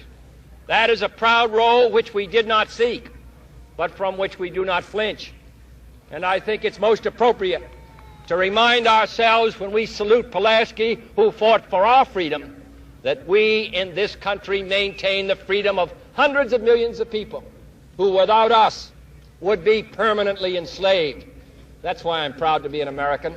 That's why I'm proud to be a citizen of this country in the great decade through which we're living. And that's why I'm grateful to all of you for coming out and saying hello. Thank you. The President's remarks to a group of radio station representatives from the Rose Garden of the White House, December 4th, 1962. Mr. Morrow, Governor, Mr. Minow, I want to express our thanks to the radio stations who were so helpful and contributed such an important national service to us during the difficult days that have just passed. We were extremely anxious to get across our point of view, which was the point of view of the free people of this hemisphere, to the people of Cuba in late October and early November. We therefore asked a number of radio stations if they could assist us. The Voice of America broadcast to Latin America and to Cuba through short wave. We were anxious that medium wave be used, and the only device that we could use was the radio stations. We went to all of them. They immediately volunteered their assistance. None of them put forward all of the objections which they could have in regard to previous programs and previous commitments, but instead immediately made their stations available, and from dusk till dawn they broadcast the message of the United States to the people of Cuba. We're very grateful to them. I think they showed two things. First, how significant radio is in getting across a message beyond national boundaries. And secondly, they showed how patriotic were those men who ran these stations. We're glad to have them here today. Mr. President, the first certificate goes to KAAY. I'll read this. For service of special merit, the government of the United States of America commends the dedicated and patriotic service of radio station KAAY for its performance during the Cuban crisis of October-November 1962. This station voluntarily canceled its own programs and instead, from dusk till dawn, during this period, relayed programs of the Voice of America to Cuba. In so doing, it performed a service of great value to the American people and government in a time of great crisis. In recognition thereof, this certificate is rendered by a grateful nation. Signed, Edward Morrow, Newton Minow, and John Kennedy. Who's KAY? Thank you, sir. Thank you. No regard to well, Mr. President. A similar message of appreciation to WRUL, which also voluntarily canceled its own programs and instead, during this period, relayed programs of the Voice of America to Cuba. Thank you, Mr. President. Thank you very much. WSB, station which canceled its own programs and from dusk to dawn during this period, relayed programs of the Voice of America to Cuba. I'm very appreciative to them. Thank you, Mr. President. Thank you very much. Station WCKY canceled its programs during the Cuban crisis and relayed instead from dusk to dawn programs of the Voice of America to the people of Cuba and rendered great service to the country. Thank you, Mr. President. Thank you very much. Everyone, I think, Mr. President. I want to thank you all very much. The President's remarks upon the arrival of the Prime Minister of Italy, Amintore Fanfani, from the South Lawn of the White House, January 16th, 1963. Mr. Prime Minister, I'm delighted to welcome you back to the United States, to welcome back an old friend whom I've known for a great many years, and to welcome back the head of a distinguished and longtime friend, the Republic of Italy. You come, Mr. Prime Minister, at a time which is particularly appropriate. The United States and Italy, as allies, as members of NATO, as members of the Atlantic community, have a good many matters of common concern, of common policies to develop and coordinate in defense, in economic policy, in political matters. Indeed, all the subjects which go to the defense of the West and the defense of the free world properly concern the United States and Italy. So we're delighted to welcome you here, Prime Minister, to a country which has had its oldest ties with you, stretching back nearly 500 years, which has had a good deal to admire in Italy's long past, but which is particularly struck by the modern miracle of Italy today. An economic growth rate which has been most astonishing really in Europe, a development of its balance of payments which has been almost unprecedented in the last few years, an attack on unemployment which has brought you wide success. Italy is an ancient and also a most modern country, and its modern renaissance is almost as extraordinary as its earlier one. So we're delighted to welcome you, Prime Minister. You are the second distinguished Italian that we have welcomed this month, and we're very glad to have you here. The President's remarks to the National Democratic Committee, men and women, from the East Room of the White House, January 18th, 1963. Mr. Chairman, I want to express a very warm welcome to all of you. As I look around the room, I see a great many old friends, and to tell you that I think it's most appropriate that this room, which is where President Lincoln received Indian chiefs and where Franklin Theodore Roosevelt had his famous jiu-jitsu exhibition, should be the host to all of us here today. The Constitution, which is an extraordinary document, really did not, at least our founding fathers, did not realize that the basic fact which has made our system work was outside the Constitution, and that was the development of political parties in this country, so that the American people would have the means of placing responsibility on one group that group would have a chance to carry out its program, and the American people would have an opportunity to indicate their dissatisfaction by going to an alternative. That system has served us well, and there is no responsibility in that sense that a president has, as President Truman has pointed out, than he has as a leader of a political party, and especially this political party, the oldest in the world, the oldest in our country's history. When we stand here next to these pictures of President Jefferson and Jackson and Cleveland and Wilson and Franklin Roosevelt and Harry Truman, we're standing next to great presidents, and we're also standing next to great party leaders who were enabled to use the party to carry out a program. That's the purpose of all of our exercise. It's not an end in itself. It's a means of doing the things which this country needs in the 60s. And this country needs a lot at home and abroad. And I think we're privileged to play a part in seeing that this country is well served. So I want you to know we're very glad to have you here. The work which you do day in and day out really does make it possible for us to carry out great projects which serve not only this country but all that depend upon it. So you're most welcome here, and we want to tell you that this is one place where you don't even have to buy a $1 ticket to come in there. Right. The President's remarks at the Democratic Gala commemorating the 2nd anniversary of his inauguration. From the National Guard Armory in Washington, D.C., January 18th, 1963. Ladies and gentlemen,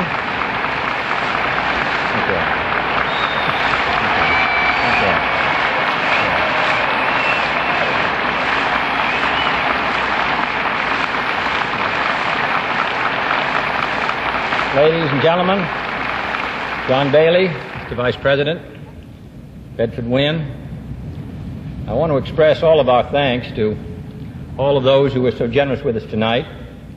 Mr. Gene Kelly, who's a veteran of the first inaugural gala, Kirk Douglas, those talented people in show business at home and abroad who've been so generous long ago, beginning with the administration of Franklin Roosevelt, and who have sustained us.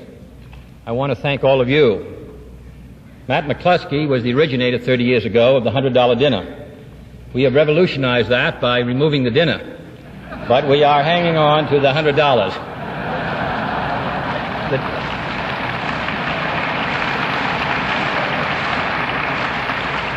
The day will come when we'll let you go. Actually, I've been asked by Mr. Wynn to announce the man who sold the most tickets tonight. It's Mr. Jerry Klutz of the Washington Post.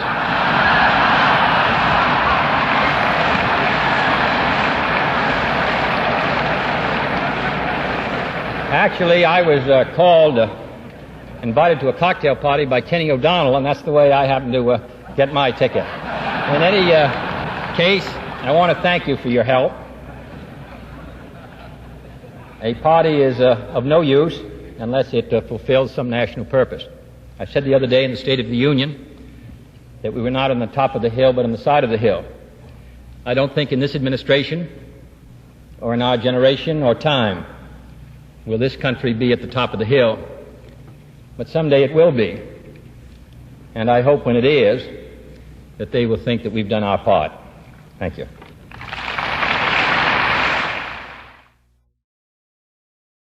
President's toast at the state dinner honoring Vice President Lyndon B. Johnson, Speaker of the House John McCormick, and the Chief Justice of the Supreme Court Earl Warren, from the state dining room of the White House, January 21st, 1963. Mr. Vice President and Mr. Speaker, Mr. Chief Justice, I want to express my great pleasure at having all of you. I don't know which one of them's in this room. We got and what about the Vice President? And we have the speakers. We're representing the wives. And the wives are here. I want to say that it's a pleasure to have you all here. This is one of our first dinners which have not been dedicated in the White House to either culture or politics, though I will say that culture is not above any of our honored guests, nor is politics beneath them. But in any case, we're glad to welcome them here once again. In the past, it was the custom to have three separate dinners during the winter: the Vice President's dinner, the Speaker's dinner, the Chief Justice's. But I do think it progress, and I do think it appropriate, and I do think it within the spirit of our Constitution that all of us should meet on one evening to reinforce that though we are three separate branches of the government, we are also one government, and we are not only obliged by custom and necessity to work together, but in this case I think we work together with a good deal of pleasure, satisfaction, and pride in what each other does. The Vice President and the Chief Justice and I have a good deal in common. We are both in, all three of us were in Richard Nixon's book. All of us were candidates for Vice President, but only one of us made it. And all of us were candidates for President, though only one of us made it. And all of us desire a long tenure, but only one of us has made it. In any case,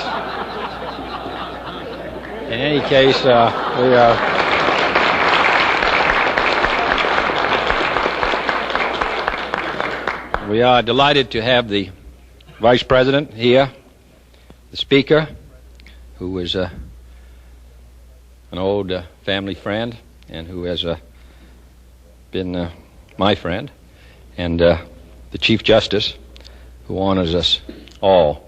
So I hope that everyone will get up with me in drinking to the Vice President, to the Speaker, to the Chief Justice, and to the Constitution, which makes it possible. Thank you. Remarks of the President on the Birmingham crisis, May 12, 1963. I am deeply concerned about the events which occurred in Birmingham, Alabama last night. The home of Reverend A.D. King was bombed and badly damaged. Shortly thereafter, the A.G. Gaston Motel was also bombed. These occurrences led to rioting, personal injuries, property damage, and various reports of violence and brutality. This government will do whatever must be done to preserve order, to protect the lives of its citizens, and to uphold the law of the land.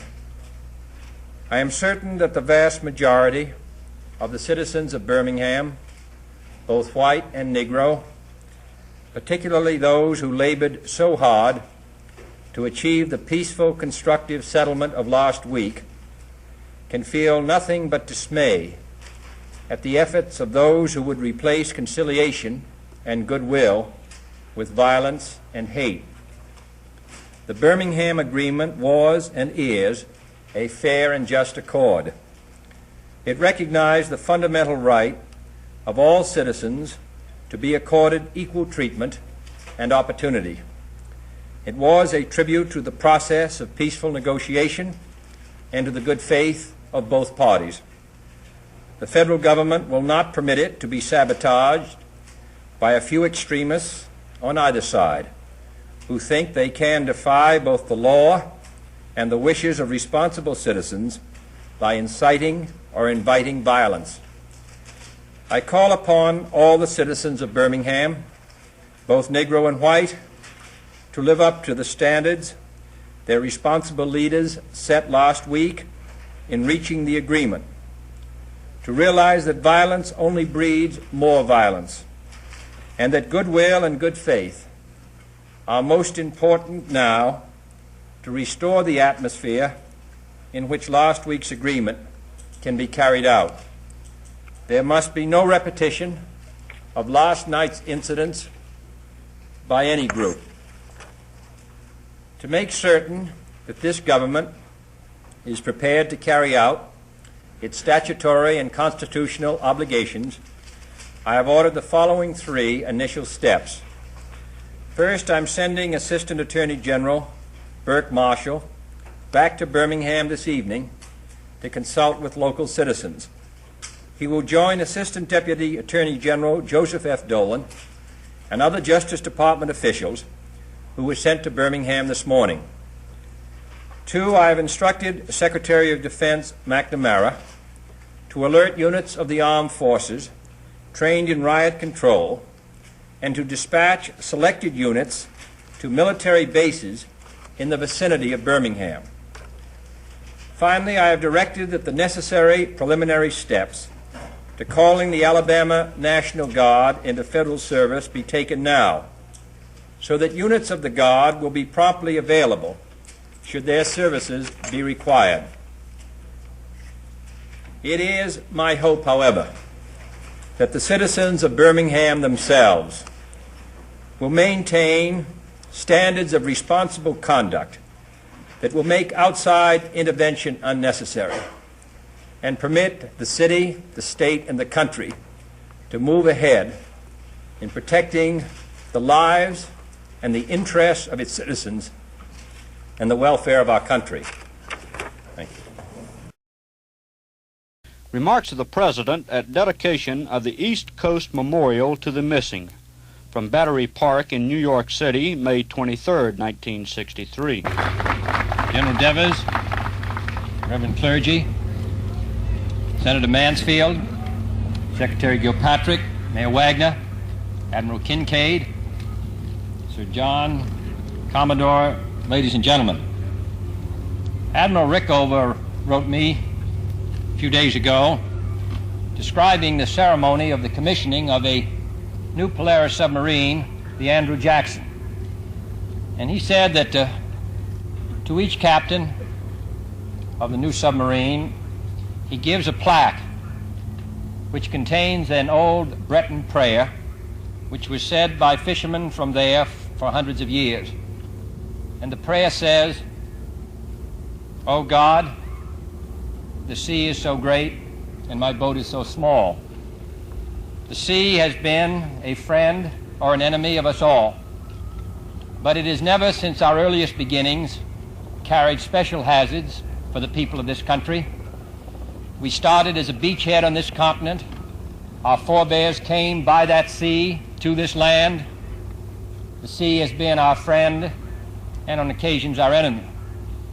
But to life in the sea, with all of its changes and hazards, was added the struggle with man. And it is that struggle of nature and man which cost us the lives of 4,500 Americans whom we commemorate today.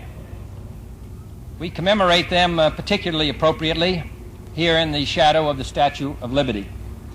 I'm sure that their families who will come here and read their names may wonder on occasion whether this rather extraordinary act on their behalf was worthwhile. It is, after all, against the law of nature for parents to bury their children. Children should bury their fathers. And when it's necessary for a father or a mother to bury a son who may range from 18 to 28 with all of his life before him, it represents a special wrench. And I'm sure they wonder, with all of the bright promises, particularly of World War I and then World War II, what it all meant that we should be in such hazard today. I suppose it means that every generation of Americans must be expected in their time to do their part to maintain freedom for their country and freedom for those associated with it. That there is no final victory, but rather all Americans must be always prepared to play their proper part in a difficult and dangerous world. These 4,500 Americans did, dying in the Western Atlantic. And nearly 20 years later, it is appropriate for us to remember them and also remember those who in 1963 are doing the same thing, not in the Western Atlantic, but much farther from our shores, who also on sea and land are bearing the burden of our defense. Thank you.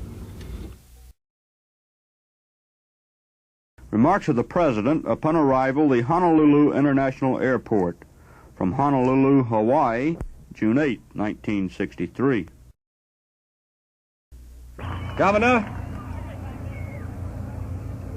Mr. Mayor,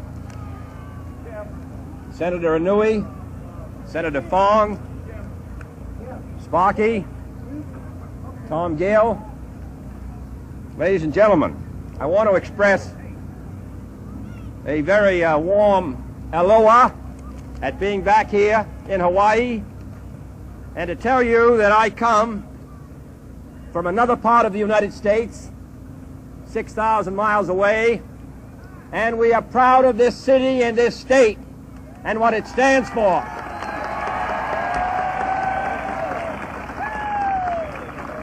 I have come here to speak to the mayors of the United States on a matter which concerns us all, and that is how the American people can live more happily and more securely together. And there is no place where it is more appropriately said and understood than in this part of the United States, here on this island.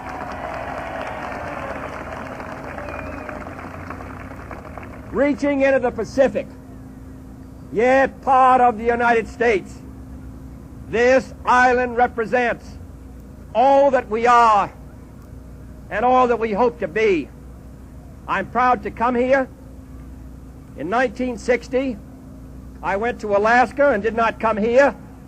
I carried here and lost Alaska. But nevertheless, in spite of that ominous sign, I am glad to come here on this occasion and to tell you that those of us who live to the east of you look to you, and indeed in these difficult days to all Americans who represent the best hope on earth, who are a proud, progressive people, who are determined to maintain their freedoms and their liberty, and to maintain the freedom and the liberty of those associated with us. I'm glad to come here tonight, and I want to express a warm thanks to all of you for having come to the airport and held out a warm hand of greeting to all of us who have traveled so far. We'll stay here so briefly, but we'll go back to Washington knowing that this country is still all that it is and all that it will be. Thank you very much, and God bless you all.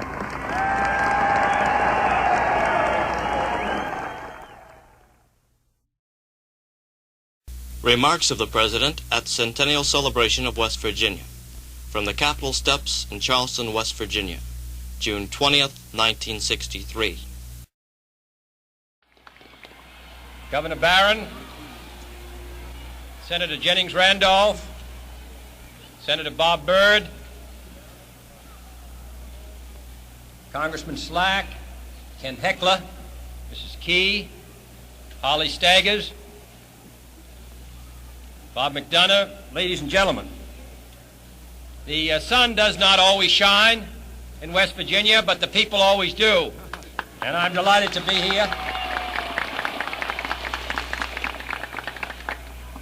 In many other places, this crowd would long ago have gone home. But this state was born in a period of difficulty and tension. 1863 was marked by three extraordinary events: the birth of this state, the Emancipation Proclamation, and the Battle of Gettysburg. This state was born to turmoil. It has known sunshine and rain in 100 years. But I know of no state, and I know this state well, whose people feel more strongly, who have a greater sense of pride in themselves, in their state, and in their country than the people of West Virginia. And I'm proud to be here today.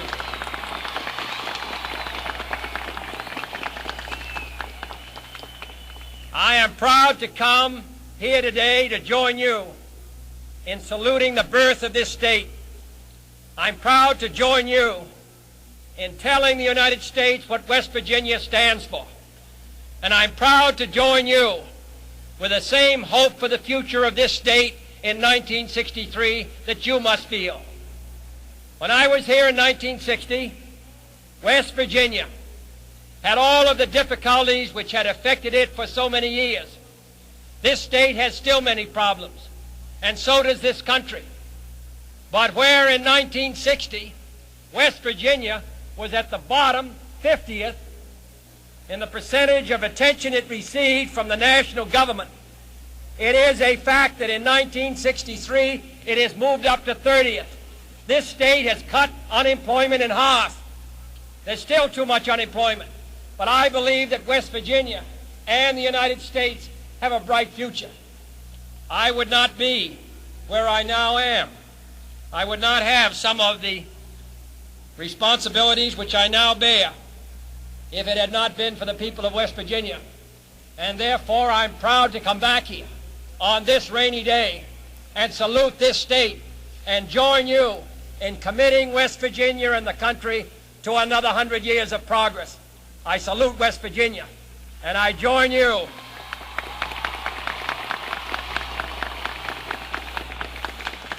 And I will carry, on Saturday when I go to Europe, the proud realization that not only mountaineers, but also Americans are always free. Thank you.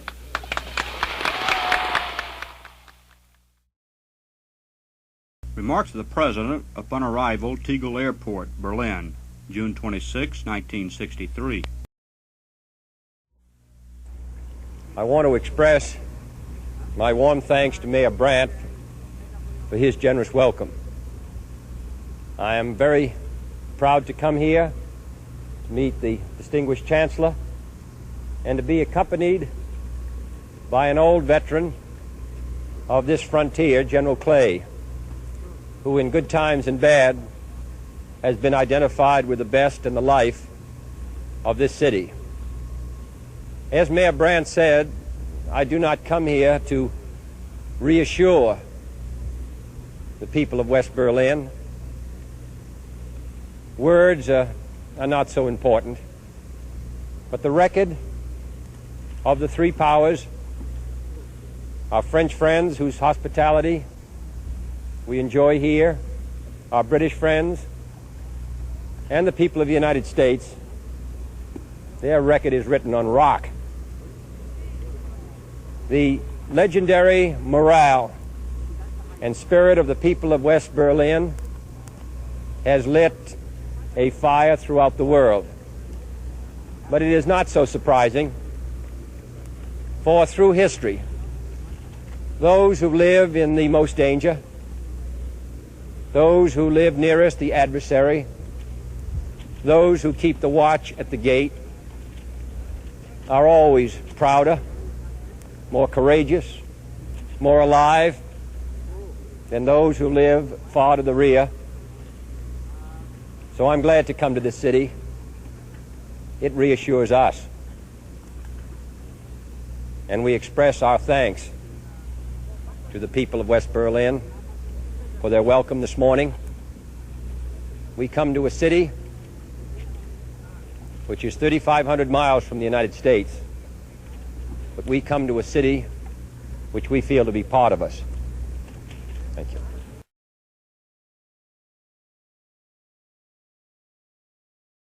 Remarks of the President upon arriving Fiumicino International Airport, Rome, Italy, July 1st, 1963. Mr. President, I want to express my appreciation to you for your generous welcome. I come to this country and to this ancient city for a good many important reasons. Millions of my fellow countrymen left these shores. They occupied positions of the highest responsibility in the United States, member of the cabinet, members of the Congress, governors. Most importantly, perhaps of all, they have raised large families and have been productive and responsible citizens. I'm glad to be here also, Mr. President, because Italy occupies a position of strategic importance, vital to the security of Europe, vital to the security of the United States. In the heart of Europe, reaching down into the Mediterranean towards Africa, the maintenance of a free democracy here in Italy is of great interest, of vital interest, not only to your own people, but also to all of us who believe in freedom. I come, Mr. President, to this very ancient country, but I come on the most modern business, and that is how the United States and Italy can continue in the important and changing years of the 60s to maintain the intimate friendship, the intimate association, the intimate alliance which has marked our affairs in the last 15 years. Through NATO, we are allies. Through necessity, we are joined together. Through friendship, we find that union to be most harmonious. It is our task, I think, Mr. President, to make sure, in the interests of both of our countries, that that association remains as strong in the future as it's been in the past. We regard that of the first importance to my country. And I'm also glad, Mr. President, for personal reasons, to be your guest. You have been to the United States since my incumbency. We value highly your leadership, and therefore I feel myself not only in a country with which the United States has cordial relations, but also among friends. Thank you. The President's remarks to a group of American Field Service students from the South Lawn of the White House, July 18th, 1963. Ladies, Mr. Galati, ambassadors, fellow Americans, visitors from abroad, you are not the quietest group that have come to visit us on the White House, but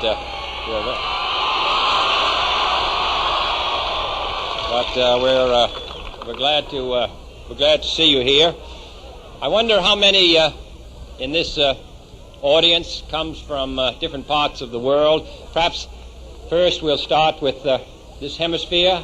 How many come from Canada or Latin America? And then how many come from Europe?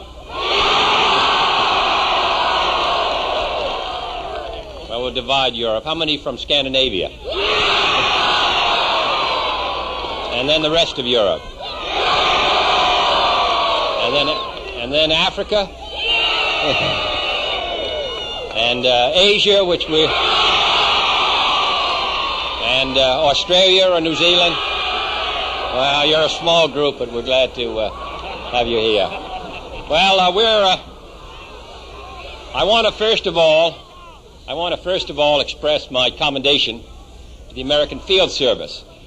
I knew a good many young men who served in the Second War in the American Field Service in North Africa and in Europe, and I think their experience working with other armies, the 8th Army in North Africa, with armies of a good many of your countries, gave them a sense that we shouldn't have another war, and also the importance of people working together.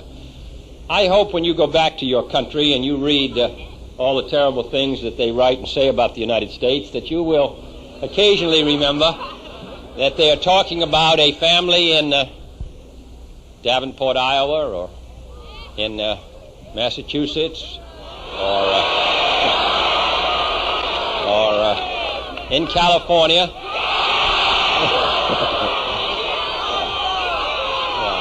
How many here come from California? In any case, I hope you'll remember that that the United States is not it or a unit, but the United States are 180 million people who are going through the same experiences that your people are going through, who suffer the same concerns, who I think live with the same idealism, who recognize that they fall short of their goals, but at least are attempting to carry out the very difficult and responsible task of self-government. This effort which has been made to bring you to the United States and bring the students of the United States around the world has not been made merely to give you an interesting year.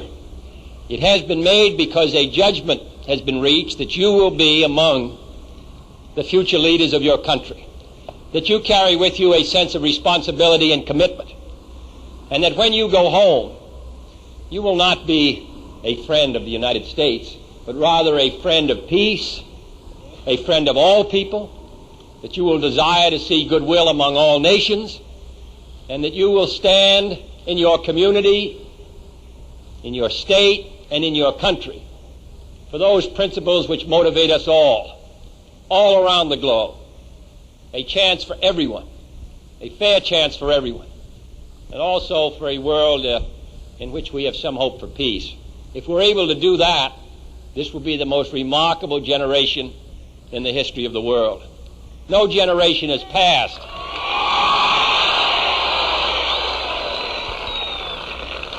No generation has passed without a war. War has taken up most of the time of the human race.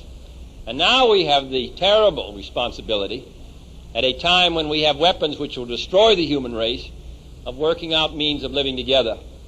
That is a difficult task. And that is what you should spend your life, along with pursuing your own private interests. That's what we hope you'll spend your life doing. And that your visit to the United States will serve not only to provide a link with us, which we hope you'll maintain, but also will broaden your horizons so that in your own country you can be the kind of citizen of which they're proud, which they'll support, and to whom they'll look to for leadership. So we're glad to welcome you here today.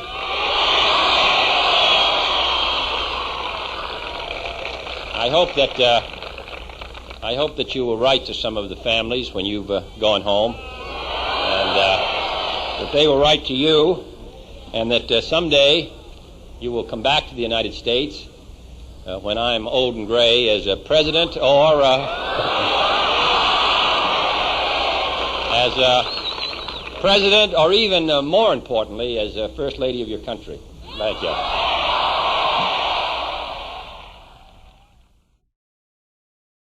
The President's remarks to Cope Metropolitan Area Registration Conference for 1963 from the Rose Garden of the White House, September 18th, 1963.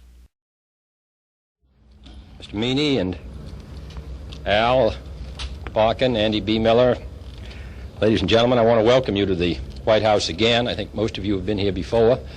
Here, I see a good many familiar faces from a good many old battles. I think in attempting to assay the usefulness of what you do, that rather than look at the immediate, however important that may be to us, I think we can get a better judge of the character of your work by looking back over the last 30 years and considering the things for which the labor movement has stood, the kinds of battle it has waged at home and abroad. This country is very strong. It's on the whole rich, with serious islands of real poverty, but on the whole it's moved through the years since the Second World War, 18 years, without the tragedy which we experienced after, 10 years after the First War, and indeed in the early years 1921 and 1922.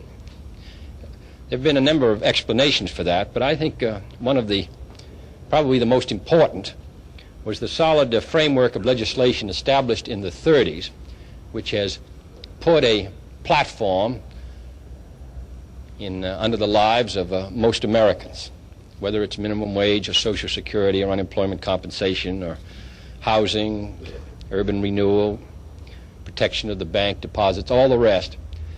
We have really proceeded through 18 years of an extraordinary economic story. It is our hope that, and what we have done at home, I think we've done even more significantly abroad. And the AFL-CIO has strongly supported those domestic measures and those great international measures, which, while not affecting just labor and not labor issues, affected the well-being and the security of the United States, from the NATO, the Marshall Plan, Point 4, the Alliance for Progress, our efforts in disarmament, our efforts to keep this country strong. I think that's an impressive record. I think that's an extraordinary story. Our job, it seems to me, in the 1960s is to build upon that past. That we're trying to do. It may sometimes seem that our progress is imperceptible, but I'm hopeful that after sufficient time has passed that we can look back on these years in which we took important steps at home and abroad to match, at least in some ways, what was done before. That's our effort, to try to provide in the national arena, in those areas where government policy affects, try to arrange and develop policies which will maintain our economic momentum, the thrust of our growth, which will deal with the problems of chronic unemployment, which will deal with the problems of the chronic business cycle, which will provide equality of opportunity for all Americans. That's what we're attempting to do. And I think with your help and the help of other responsible and interested citizens, we can do a good deal of it. So I want to express a welcome here. I think you have a good deal of reason, the labor movement, to be proud of what you've stood for. And I want you to know that we appreciate what you stand for today. Thank you.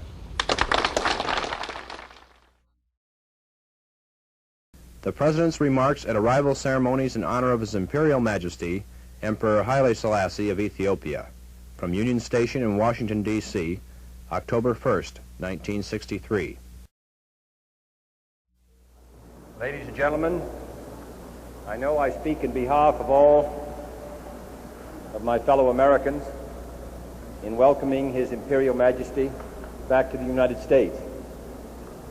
In welcoming His Majesty, we honor not only a distinguished leader of his country and a distinguished world figure, but we also welcome a man whose place in history is already assured. His memorable and distinctive appearance before the League of Nations in the mid-30s, which so stirred the conscience of the world, that appearance was supported prior to that by action and has been supported in its high hopes by the consistent support which His Imperial Majesty has given to those efforts since the end of the Second War to associate free nations together in common enterprises. His support to the effort in Korea, his support of the most recent effort in the Congo, the strong support he has given to the United Nations, and perhaps most celebrated of all, his leadership in building a community of free and independent states in Africa. Since His Majesty visited the United States nearly a decade ago, we have seen one of the most extraordinary revolutions in history, and that has been the appearance on the world scene of 29 independent countries in the short space of less than 10 years, including over 150 million people. The conference recently held in His Majesty's capital served, I think, to bring together in a great cooperative movement the people of most of these countries. And the success of that conference was due in no small part to the leadership of our distinguished guest.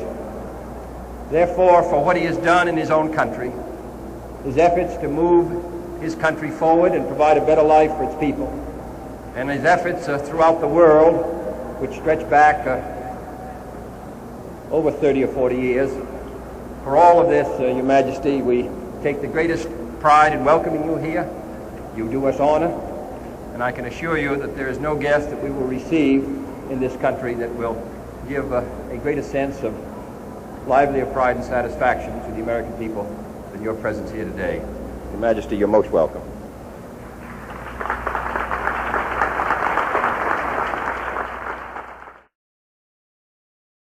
Remarks of the President upon signing the Atomic Test Ban Treaty from the Treaty Room of the White House, October 7th, 1963. Ladies and gentlemen, in its first 2 decades, the age of nuclear energy has been full of fear, yet never empty of hope. Today, the fear is a little less and the hope a little greater. For the first time, we have been able to reach an agreement which can limit the dangers of this age. The agreement itself is limited, but its message of hope has been heard and understood not only by the peoples of the 3 originating nations, but by the peoples and governments of the 100 other countries that have signed. This treaty is the first fruit of labors in which multitudes have shared: citizens, legislators, statesmen, diplomats, and soldiers too. Soberly and unremittingly, this nation, but never this nation alone, has sought the doorway to effective disarmament and to a world where peace is secure. Today we have a beginning, and it is right for us to acknowledge all whose work across the years have helped to make this beginning possible. What the future will bring, no one of us can know. This first fruit of hope may or may not be followed by larger harvests. Even this limited treaty, great as it is with promise, can survive only if it has from others the determined support in letter and in spirit, which I hereby pledge on behalf of the United States. If this treaty fails, it will not be our doing. And even if it fails, we shall not regret that we have made this clear and honorable national commitment to the cause of man's survival. For under this treaty, we can and must still keep our vigil in defense of freedom. But this treaty need not fail. This small step toward safety can be followed by others, longer and less limited, if also harder in the taking. With our courage and understanding enlarged by this achievement, let us press onward in quest of man's essential desire for peace. As President of the United States, and with the advice and consent of the Senate, I now sign the instruments of ratification of this treaty.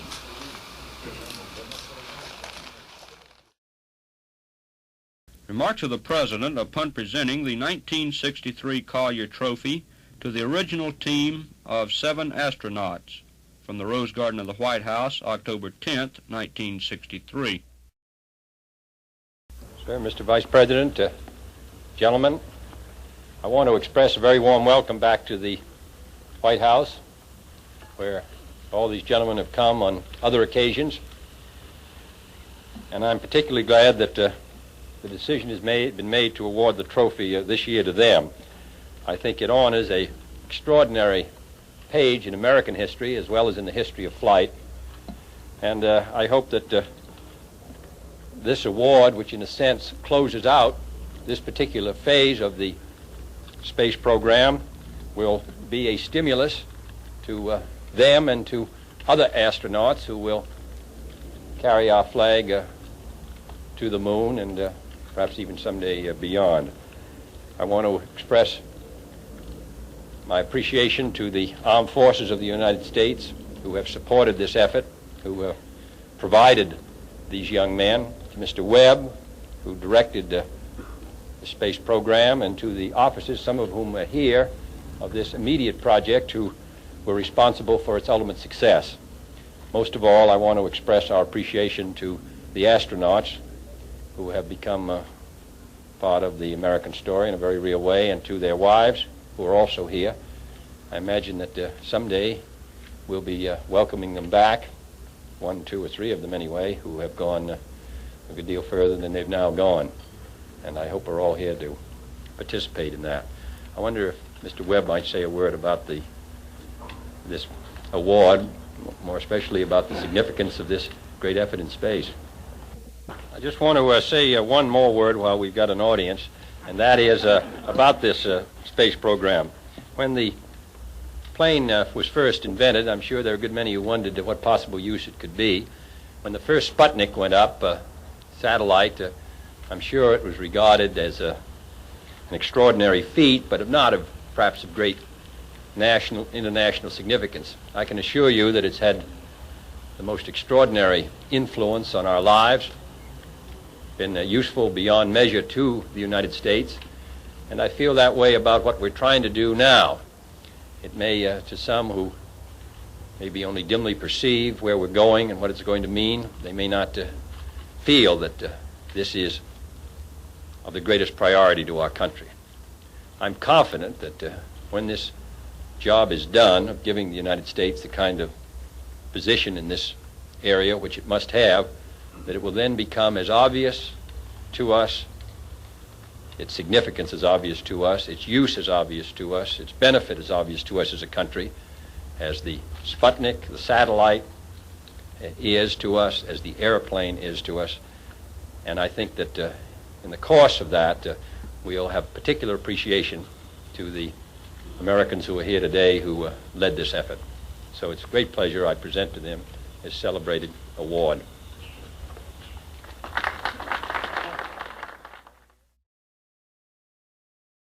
The President's remarks upon departure from MacDill Air Force Base, Florida. November 18th, 1963. Ladies and gentlemen, I want to express a very warm appreciation to the mayor, the sheriff, and the police officials of Tampa and the county who got us in and out of town without very much damage. Appreciate it very much. I want to express also my thanks to the members of the Armed Forces of the United States, General, not only for your welcome today, but also for your service every day. No one could be more conscious of the extent of the debt of obligation which the people of this country owe to the men and women who serve in the armed forces, to their wives and to their children, who day in and day out at this base, other American bases scattered across this country, at sea and stationed in far-off land, serve the great republic in a time of danger and change. I'm most indebted to all of you. On behalf of the people of this country, I want to express my thanks to you. Thank you.